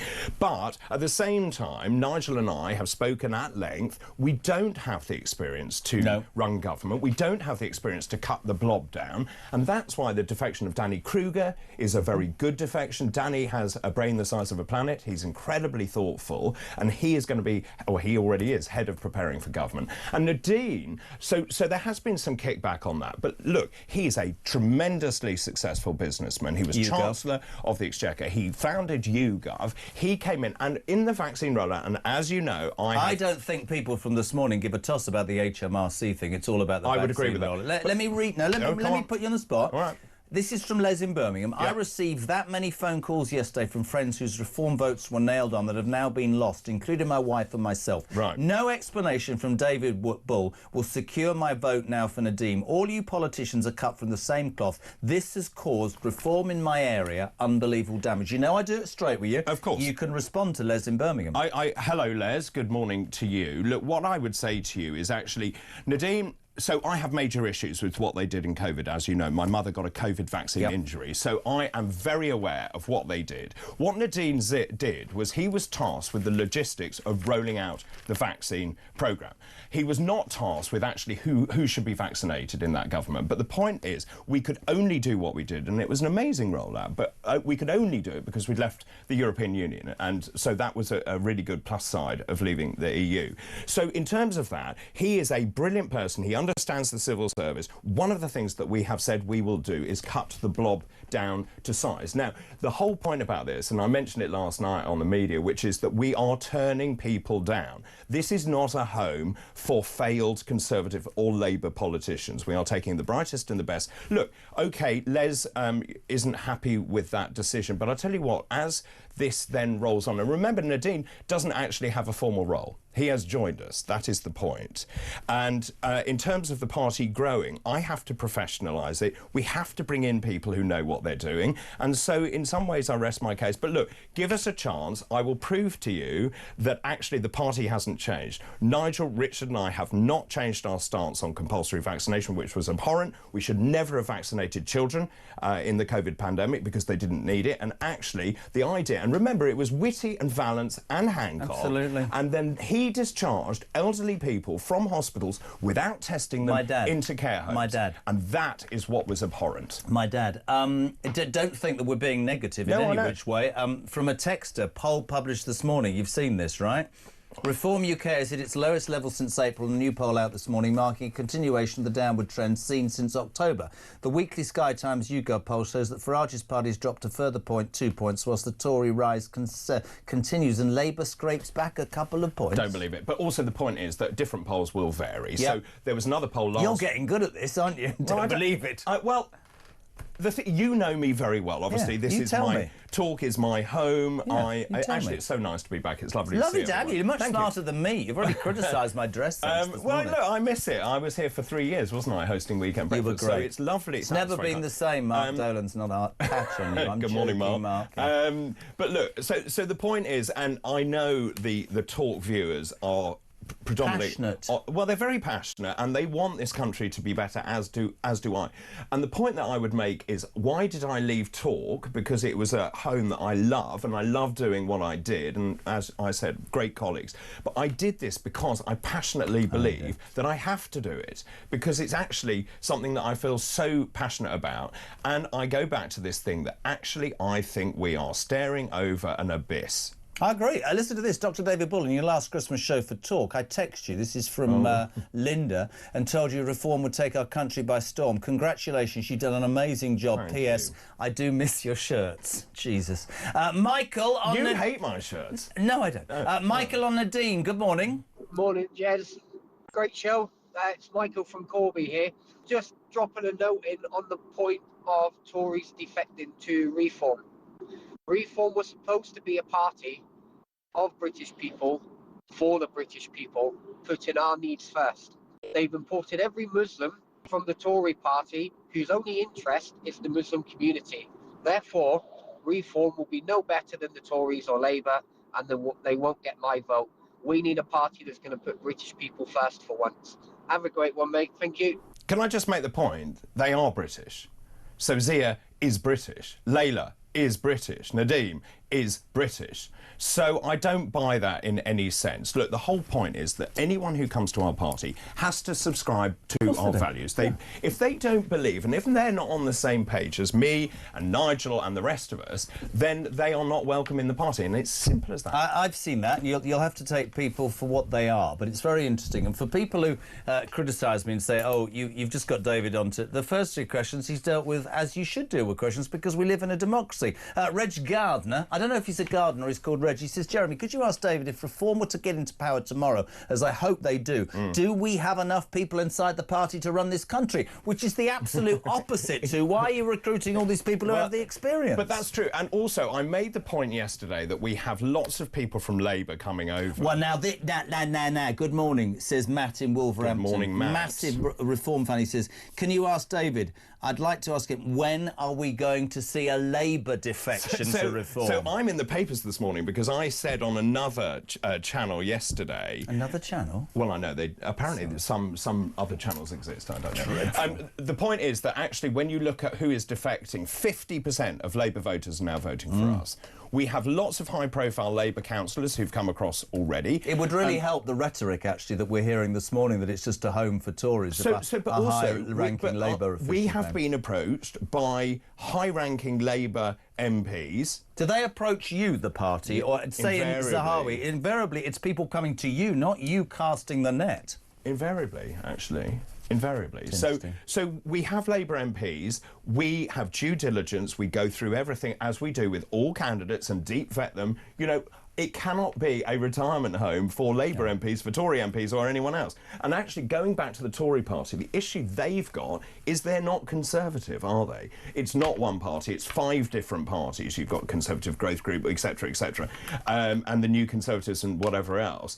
I think people have stopped listening to the Conservative Party. Labour, let's just look at the mess they've caused to this country. Keir Starmer, no ideology, no belief structure, has attacked pretty much everyone in this country. If you run a small business, if you're a plumber, electrician, everyone I speak to says we can't afford to take anyone on. Absolutely Pubs agree. closing all over the place. Energy costs far too high. And this morning we hear that the cost of net zero, £9 trillion.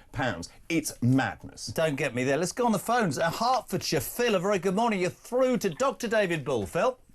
Good morning, Jeremy. Good morning, Dr. David. Oh, good morning. I've lost you, actually. Oh, have you I think not I got- unplugged myself. Did you hold on a second? He might be the chairman of Britain's fastest-growing political party, but he hasn't got it in the. Do you not know how to do it? Yes, I do, because I used to be a television presenter. I've lost my wire. This is brilliant. Are you all right? Can we have a bit of help, please? Yes, for can Dr. someone David? help me with this? Right, Phil, you stay I think there I sat on my- while I read this out. That's absolutely fine. Don't worry at all.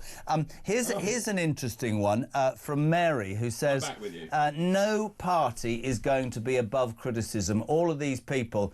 There's Christian on his knees, trying not to headbutt. There we go. Morning, Christian. Thank you so much. Let's go back to Hertfordshire. Phil, you're back to Dr. David Bull.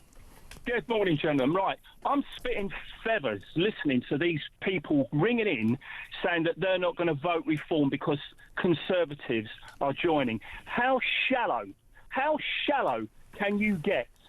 Do you not remember what's happened in the last so many years? What's happening with government now? Now, just because somebody comes from the Tories or Labour, it doesn't make them a bad person because they've come from a bad party. It's probably the leader and the policies that they had to work to. It's like getting a new boss at work. You might have a great team, but your boss is useless. But is it also not? This is my point I was going to make earlier, Phil, right?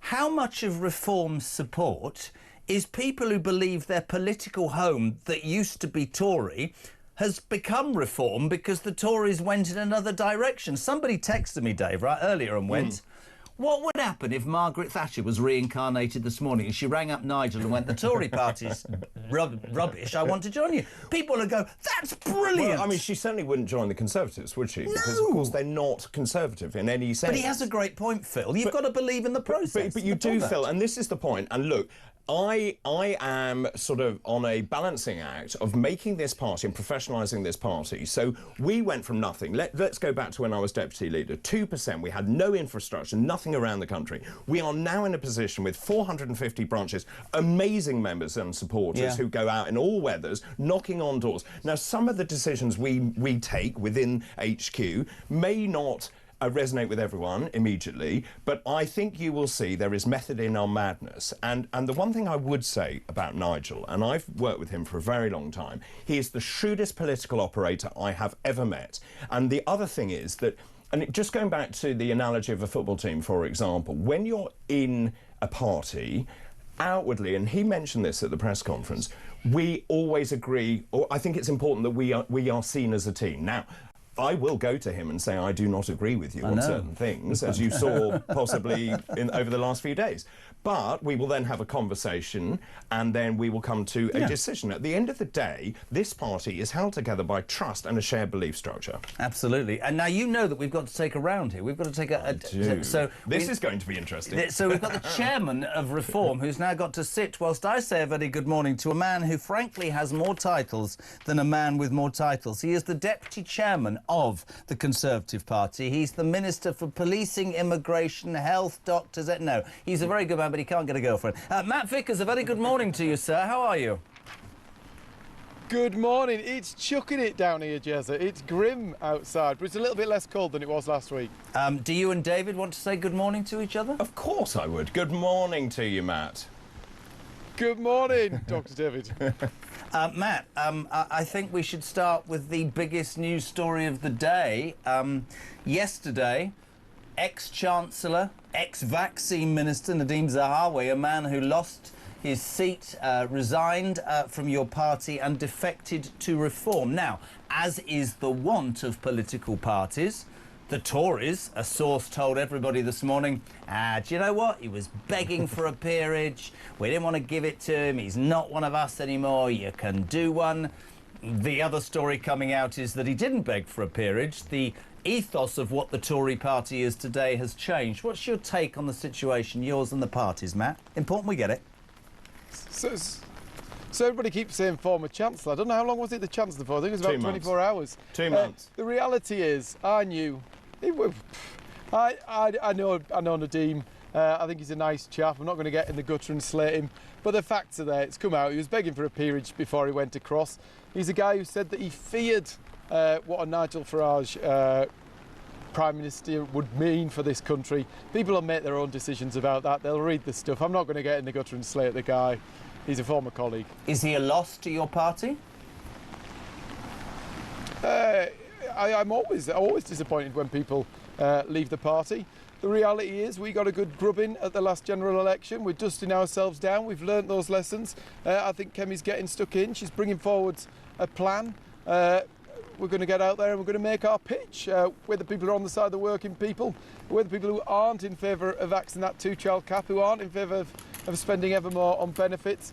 That's what we're about. People will make that choice. We're going to set out our vision for the future of this country. I love sitting here because they're all making eye contact and writing notes. However, I'm going to give you something, Matty, because David will know this. You're one of the good guys. You're one of the ones who's always come on this station, and we respect you for the work you do. And I mean that, David. Here's somebody who believes it, and I respect him. But also, that's the point. You're allowed to have good discussion with colleagues in other parties, and I'm a great believer in that. No, it's and really it shouldn't be tribal. No. Reform UK has today hit its lowest level since April in a new poll out this morning. I put this to David, marking a continuation of the downward trend since October, Matt. The weekly Sky Times YouGov poll shows that Farage's party has dropped to 24%, whilst the Tory rise continues. This must be heartening for Kemi and the Tory party in its entirety.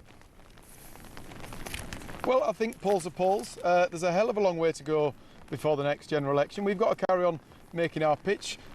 I think the biggest difference between us and the other guys, whether it's Reform, whether it's Labour, whether it's the Lib Dems, is around benefits. We think that should be cut. We also believe in living within our means. We don't make commitments that we can't fund. We're very straight and upfront about that. And by the time of the next election, this country is going to need some real action to sort out our economy.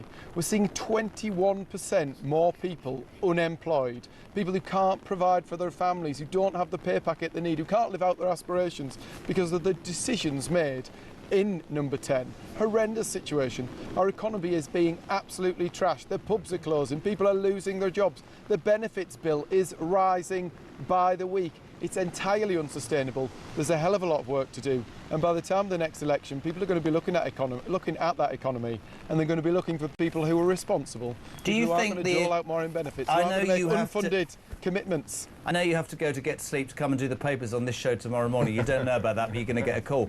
Do you believe that the Tories, the difference between the Tories and Reform is the economy, that experience? Is that what you would say? I think if you look in terms of policy, there's lots of things that we might have agreed with them, but fundamentally the Conservative Party has always been about fiscal responsibility. I mean, Kemi's gone out there, identified £47 billion of savings. She said we're going to cut benefits, we're going to bring back that two-child cap. We're also looking at, we're not just going to make 47 billion of savings and spend it all, we're going to make 47 billion and put half of that into paying down the national debt. It's tale as old as time. Every Labour government in history has come into office and left more people out of work when it left office. It's always the Conservatives that come in and sort that out. and they always make a bloody mess. But by the end of this government, they're going to do record levels of damage. We're already seeing all these people out of work. We're already seeing ever more spent on benefits. The Conservative Party is going to offer the solutions that this country will need when that next election comes. You know I like you, mate. We'll see you in the morning nice and early. Get out the rain, for God's sake. In the morning, I hope there's a bacon sarnie. Yeah, there'll be a bacon sarnie if you get him in for the morning, 6 o'clock. Matt Vickers, Deputy Chairman of the Tory Party. Actually, a Tory politician I respect enormously. No, absolutely. I mean, it is slightly laughable, of course. He talks about economic prudence. Well, he actually said, and I've written it down, we are about fiscal responsibility. We've found £47 billion worth of savings. We will cancel the two-child cap and bring it back. We will cut the benefits bill, and a half of that £47 billion saving will go into shaving just remember, the highest national tax burden in 70 years under the Conservative Party. Huge amounts of money spent under the Conservative Party. And actually, it's all very well, isn't it? They're sitting there on the sidelines saying, well, we do this. You were there for 14 years. Why didn't you do it? And then let's go to the immigration issue, which is the #1 issue when it comes into this election. They keep now saying they're going to leave the European Court of the Convention on Human Rights. Why didn't you do it then? He's getting... I'm telling you what. Morning, Tony. Morning, Jez. Great show. Yeah, do you know what? It just makes me think, where is the common sense? Because at the end of the day, yes, there's a lot of Tories joining Reform, but at the end of the day, Farage can get a better cabinet because he's going to need a cabinet if he gets him. But not only that, with all the mad loony lefties and old boob job and goodness knows what else, crazy Ed, at the end of the day, they will all join forces anyway. And Tory and Reform will have to do a pack. So at least Farage is better off taking the best of a bad bunch. Bless you for your question. I love it. It's hypno-tits, not boob job, by the way. I'm marketing that word. David Bull shaking his head aggressively when Tony mentioned a Reform Conservative pact. We've done it before. We stood down. We gave Boris Johnson an 80-seat majority to deliver Brexit, which he failed to do. We've annexed Northern Ireland. 2 million people stuck over there. There's a border in the Irish Sea. The UK has been carved up. You tell me another sovereign territory that would do that, like Spain. Oh, fine, we'll just carve our country up. No other country would do that. That is what he did. We cannot trust the Tories and we will not enter into a pact. But I have to ask you this. Come on, then. You sit down as chairman just before the campaign election is called, right? Yep. And whatever you hope for, the last 60 opinion polls have shown you in the lead. 176, yeah. I'm talking about in 3 years' time. You're riding high, but you're not quite at a point where you can guarantee a majority. And you sit there as the chairman and you know that Zelensky, Polanski and that other mad bugger, what's he called, Ed Davey, will prop up this disgusting Labour government. There must, at that moment, you have to accept it, be a thought in somebody's head that we are the main thing here, but there is the Tories. And to keep this away, we might have to at least have that conversation. Well, OK, so that's a pragmatic idea when it comes to that. You're not going to say that now, are you? No, of course I'm not. But also remember, everyone said to me, since I've done this, you've reached your plateau, you can't go any higher. Well, guess what? We keep doing that and we get higher and higher and higher. And actually, if that situation arose, and I'm speaking, this is not policy, but if that situation arose, then they can stand down for us, can't they? Listen, there's the thought. There's the thought. He's not going anywhere for now. He's the chairman of Reform. He's going to have a biscuit. We're back in 3.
what we are seeing is this is the last phase of the Islamic Revolution. They can stop this particular uprising, but they've not got anything left unless they totally reform their own internal structures. But as we've often seen with these regimes, if they sort of give an inch, then the whole edifice collapses. Are you convinced we are in the end game of this, and how much of that is down to, for instance, Israeli and US airstrikes in the last year? Well, no. If it was up to the Iranian people, yes, this is the death throes of the Islamic Republic, so-called. B+ on YouTube, on your mobile, and on your side. This is Talk. Welcome back, 9:30 still to come. Samara Gill, our roving reporter, finds 2 illegal migrants by simply going to the Iranian embassy, whereas Keir Starmer can't find any. Dr David Bull is here, the chairman of Reform. JK is a 76-year-old ex-Tory member. Please tell Matt I didn't leave the Tories, they left us. Reform good point. all the way. Very good point. Sean Cooper, can Matt please defect to the only party that will form the next government live on air right now? Lynn Davids, Donaldson, though, I was tempted with Reform last year, but now Kemi is talking my talk. I'm considering going back to my Conservative roots. I do, though, feel that both Reform and Tories will have to, in some guise, get together to oust these communist Reform. So can I just answer that? So the point is there are some very good people in the Conservative Party and people who align with our values. There are equally some right old nutters who... That's why I love him, because much as he tries, there are. But there are. There's a bunch of wet Tories. And actually, they're wets. They're not even Tories. They're Liberal Democrats, and they're in the wrong party. Yeah. And that's where... You look at Jenrick. Jenrick is I believe that if Robert Jenrick had been the leader of the Tory party, it would have been a different battlefield. I genuinely believe that. You may well be right, actually. But also, just in terms of Kemi, I would agree she is getting better, but actually she came from a pretty bad start. The William Hague of the 2020s, right person, wrong time? Yeah, I'd agree with that. And actually, just in terms of that, I think the electorate stopped listening, because when you look maybe they are now more. Eleanor Maybe. says, great to see Dr David. Oh, that's very sweet. I am still going to vote Reform. I can't believe people are being so shallow. Who are they going to vote for? Nobody has Britain in their sights or their minds as much as Reform. Thank you, because obviously I'm human and I watch these headlines, and then some of the stuff on social media is really toxic, where I get attacked personally. Look, I'm trying to do the best for the party and the country, as is Nigel, as is Richard. And the point is that we have spent, 2019, obviously, really since 2019. So I have spent 7 years of my life building this party, and it's because it's so important that we do this. Now, when you look at some of the other parties, and, people are saying, well, I'm flouncing off, I'm going to vote for a party that doesn't exist, by the way, I won't mention it, but...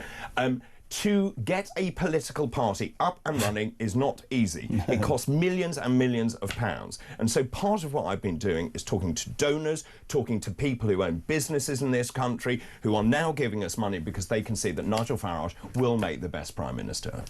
You'll love this. Sadiq Khan has just said he wouldn't dream of telling women what to wear after Reform UK's Layla Cunningham, the next mayor of London, if I have anything to do about it, indicated she would support a burqa ban if she becomes mayor of London. Your response to that? Good for her. Look, she is a practicing Muslim. She's got 7 children. She knows what she's doing. She's a Crown prosecutor. I'll tell you what, when Sarah asked that question in the House, obviously there were the usual people who then threw their hands up in the air. Look, at the end of the day, we are a predominantly Christian country. I have a major problem with people covering their faces, generally. So you walk down the high street in a burqa or a crash helmet or a scarf or whatever, that is a barrier to communication. I think we should have that discussion. I don't think we should go crazy about it. Sadiq Khan is not on the side.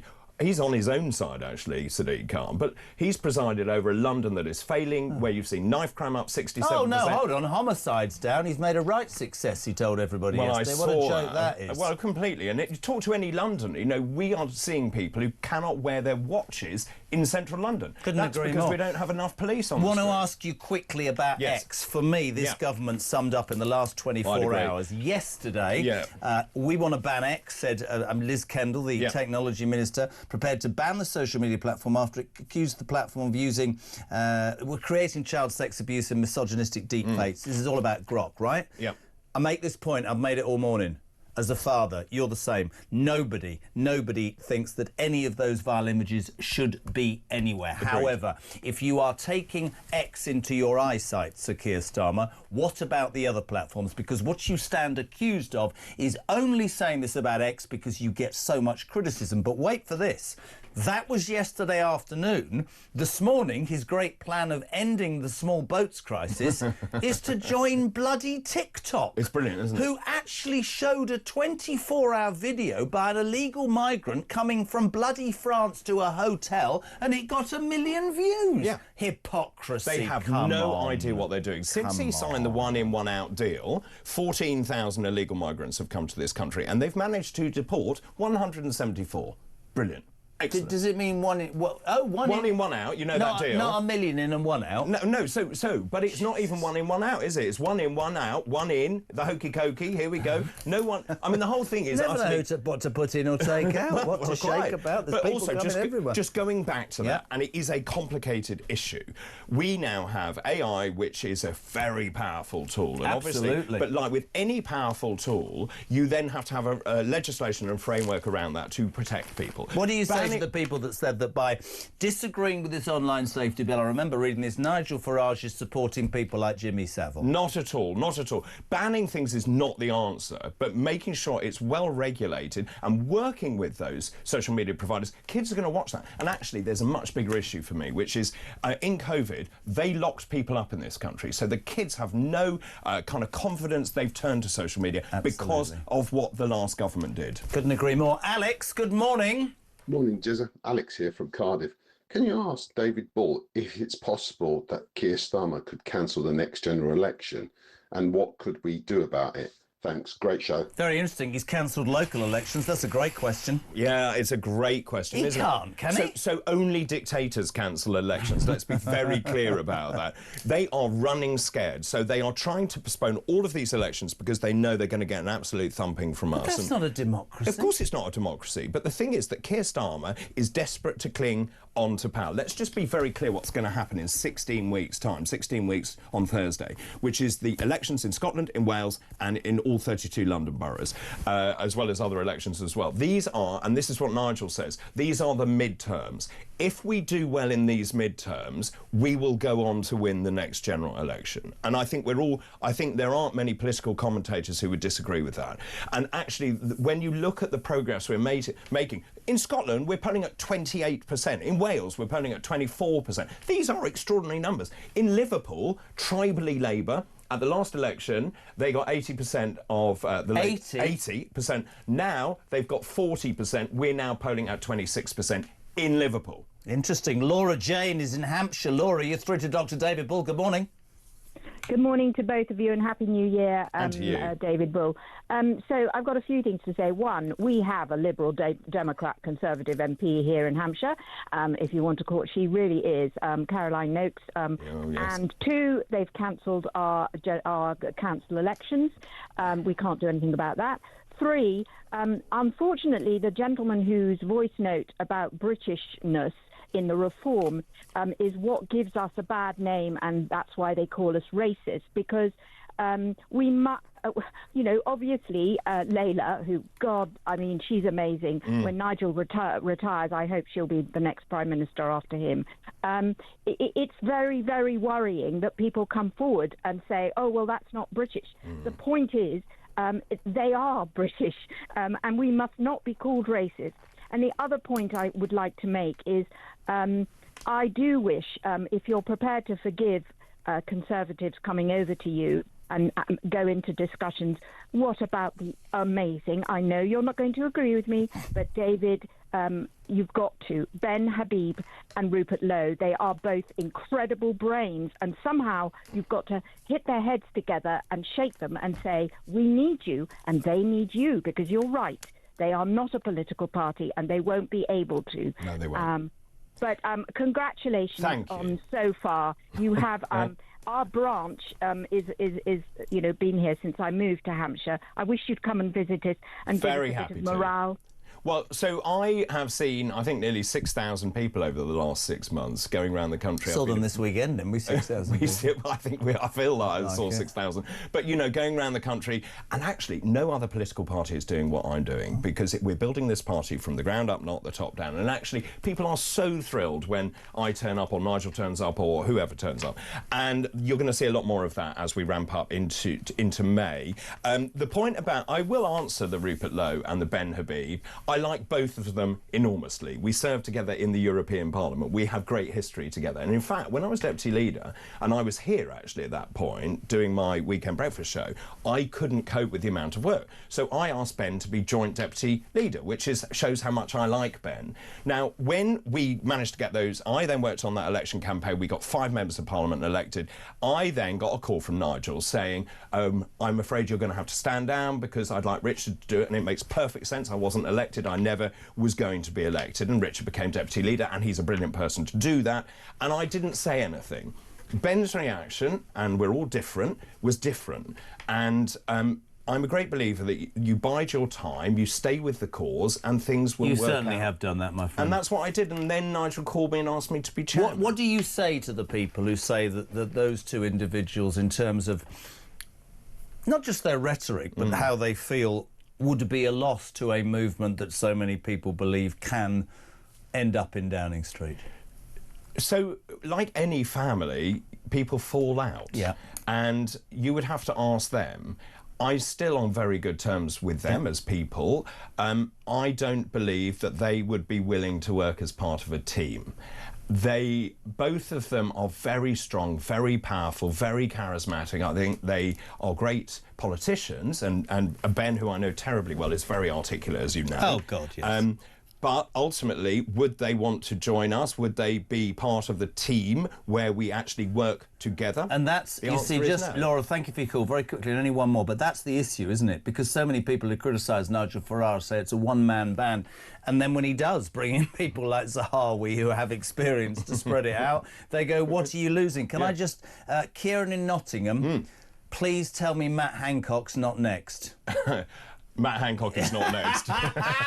And finally, Kevin in Sheffield, you've been amazing. If Reform became the next government, David, as predicted, they're going to have a huge pushback from the woke civil service. 100%. Can you please ask Dr David Bull how Reform will deal with this problem, as it will be a major issue, because all this guy has seen is the civil service getting in the way. What makes Reform different? I think that's a great question. It goes back to Yes Prime Minister and Yes Minister, Yeah, which I grew up watching. It's so true. So Humphrey is alive and well, and whatever the ministers say, they say, well, Minister, that's a great idea, and then ignore them completely. Yes. That is the point of bringing in people like Nadeem, bringing in Danny, because they know how the blob works. My favourite line from the civil service is, well, if Farage gets in, we're resigning. Great, bye.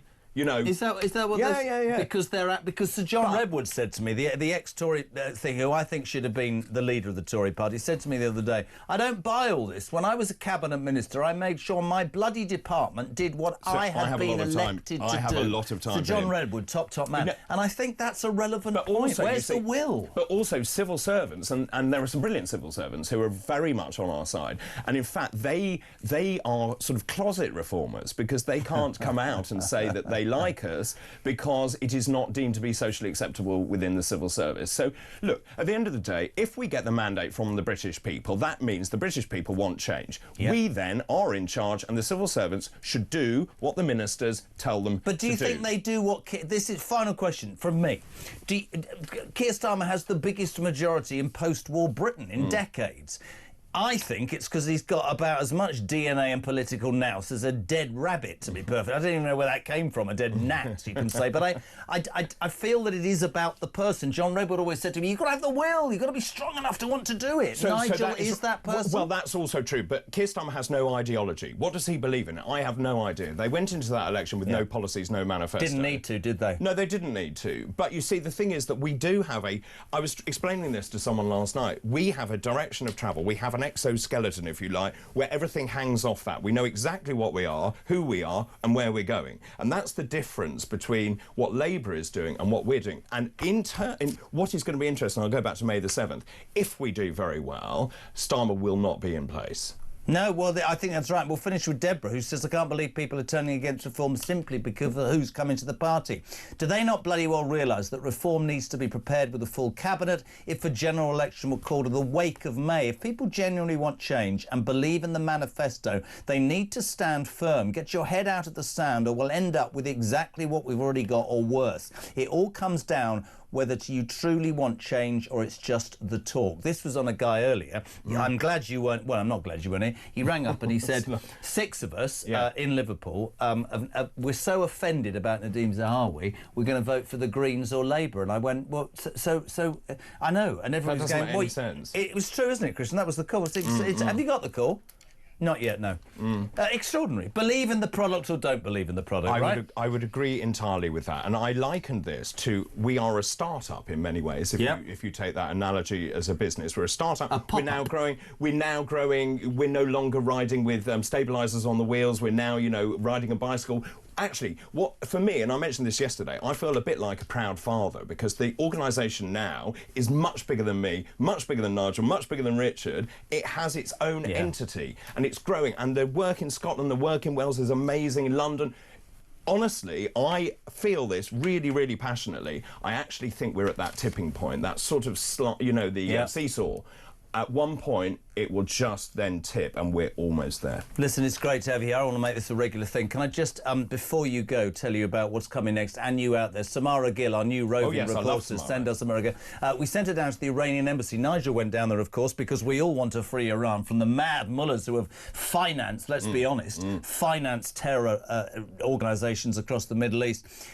We're going to show you footage that proves that in 23 minutes she found 2 illegal Iranian migrants, one of whom on camera, who said, and I quote David Bull, I came here illegally and the police are pursuing me, stood on camera. She did more in 20 minutes than Starmer's done in 18 months. 100%. Well, of course, it shows no political will, does it? Absolutely. The fact is that we need to secure our borders, take back control and literally make sure that anyone who has no right to be in this country is removed. David Bull, chairman of Reform, we thank him. And this is just a little teaser of what you can expect from Samara next on our way to the break. You come here on a boat? Yeah. You came here on a boat? Yeah, from France.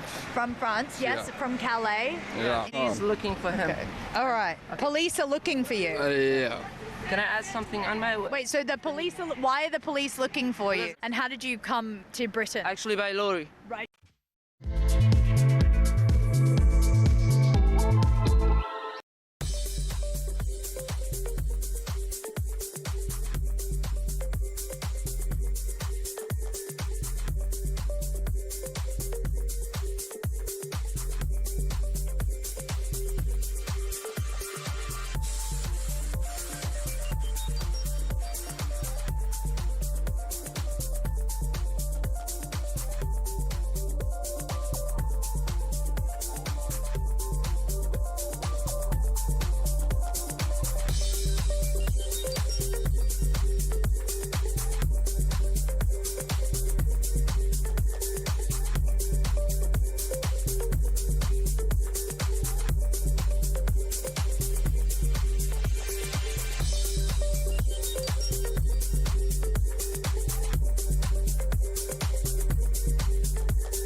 Across the UK, on DAB+, on YouTube, on your mobile, and on your side.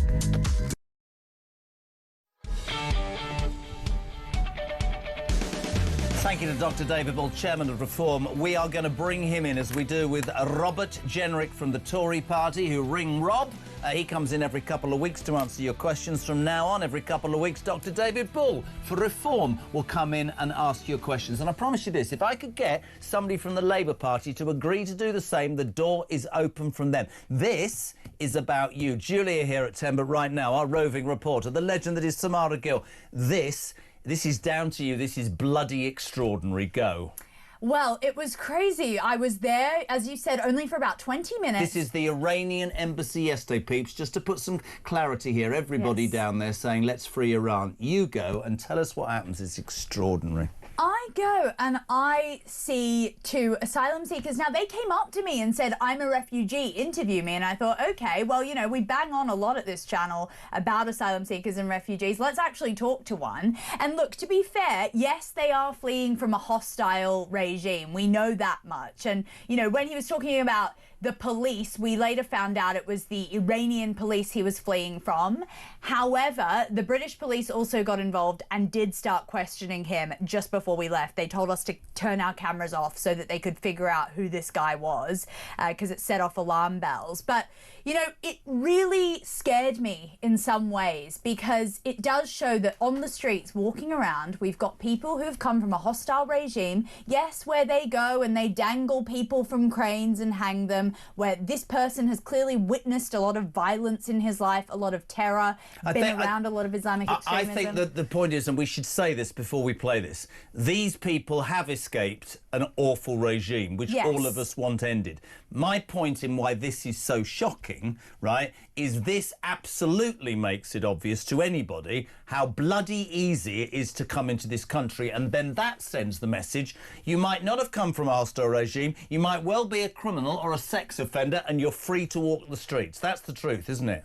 Absolutely. And, you know, the blatant sort of laissez-faire attitude that they had towards just saying that they'd broken the law and broken into our country, one via a boat and one via a lorry, is quite flagrant, and it shows kind of the amount of disrespect. I mean, I was talking to camera crew after, and, you know, we were obviously quite upset by talking to them. They seem like they've had a very hard time, but we need to remind ourselves that they came from France. They came from a safe I've got to country. see it. I've been waiting all morning. Introduce it. Go on, introduce it. Well, let's listen to these Iranian asylum seekers and what they had to say about the regime that they fled. My people dying! Look at this family! They are killing the kids! Human right! We don't have a human right in our country! What would you say to Keir Starmer? Be honest, they put this rubbish in our country in 1979. Now we want to they stay with us, not supporting these terrorists. They are honest. They are killing the kids. We are here for regime change. Not Did you come here on a boat? Yeah. You came here on a boat? Yeah, from France. From France, yes, from Calais. Yeah. Interesting. What was that journey like? Did you get granted asylum here? I can't understand, sorry. He's looking for him. Okay. All right. Police are looking for you. Yeah. Can I add something on my way? Wait, so the police why are the police looking for you? He was in Iran, because when you are there and if there's a picture of you going out or somebody sees you, they will come and kidnap you. That's exactly what happened to me when I was living in Iran 2 years ago. But you were a refugee like him? Yeah, I'm a refugee. I don't have status. In Iran, there is some children that they didn't die yet and they are arrested. If this demonstrations fall and stop, they're gonna kill all of them in just a few days. The moment that you're waiting to kill you, to kill you, when I was in Iran. And is that why you fled Iran as a refugee? Actually, yes. And how did you come to Britain? Actually, by lorry. Right, by lorry. Yeah, no, okay. I went out from Turkey. I took all of my life. I was he can't say anything about his pain to tell Home Office and get his refugee status. So are you living in a refugee hotel at the moment? Yeah. Are you living in refugee? Right, like in London? No. Ah, okay. No. So you came here. I came from Sheffield. I was a rich boy who was attending to demonstrations and had a good life before, but since I did that, I had to leave all of my family, any facility I had, any friends I had, the life that I'm still wishing it. Just because of my idea, I came out from my country, loneliness. It's amazing work for Day One SOS. I think we have to reiterate that they are escaping an appalling and horrific regime, but underlined, the ease with which you can come into this country, the ease with which an illegal migrant can be at a process with the British police not involved. And yet if I turned up yesterday at that and waved a British flag, I'd have been moved along. You absolutely would have been, maybe even arrested. Who knows in this country anymore? And yeah, I think you're totally right. We do talk about Iran. It's a hostile state, and they are up there with the amount of asylum seekers that we have coming into this country. And it scares me because, especially that guy who barely spoke a word of English and couldn't answer the questions of, do you have asylum here?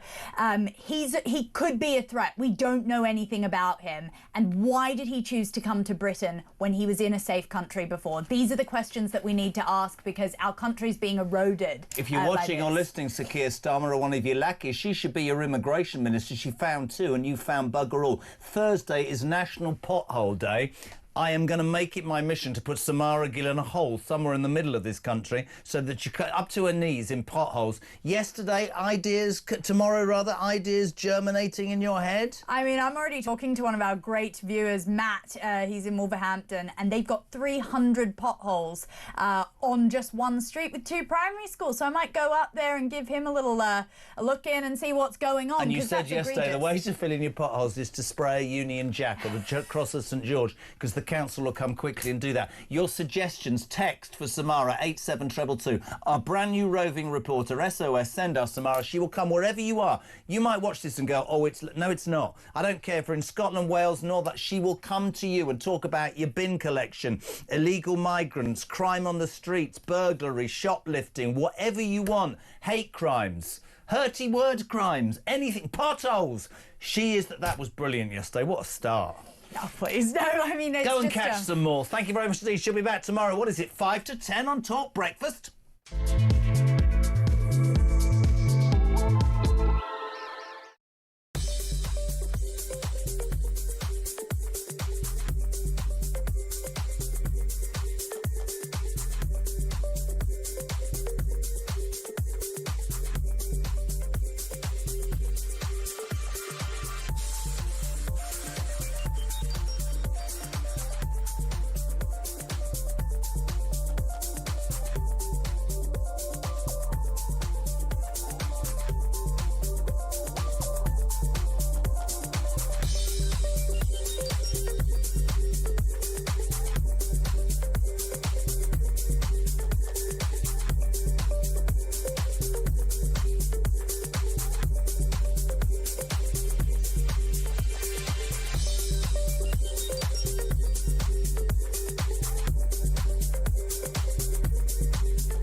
Some breaking news this morning revealed that under the Terrorist Act, 242 people were arrested in the year to June of this year. That's something you can indulge in as to all the people who aren't going to prison because, well, there's no... Across the UK, on DAB+, on YouTube, on your mobile, and on your side. This is Talk.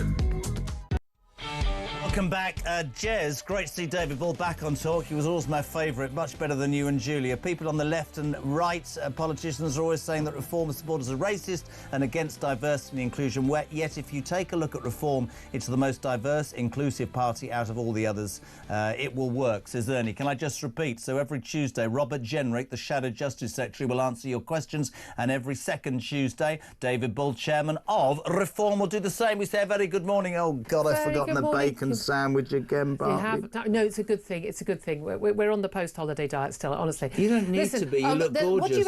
This is the thing. What do we make of this with the Nadeem Zahawi? Because we've had such a reaction. I think there's arguments for, there's arguments against. Is it vaccine? You know Lots of people. far more about it than me. No, he was someone who genuinely. I mean, he was efficient. He got the vaccine rollout. A lot of people are anti-vaccine. But is it that that's causing the consternation, or the fact that it's another Tory? Because if you look at it, that's the most relevant. the highest profile and probably the best He defection. did say that there wouldn't be vaccine passports, it wouldn't be forced, and then he reneged, like pretty much all the Tories Nobody's did. mentioned HRNLC. It's definitely about vaccines, you know. Yeah, exactly. And you notice also the guy we were talking about in Guantanamo Bay. It turns out Lord Hermer was his bloody solicitor. Well, of course he was. He was solicitor for everyone who was dodgy. And now we're spending out money. I mean, it's all.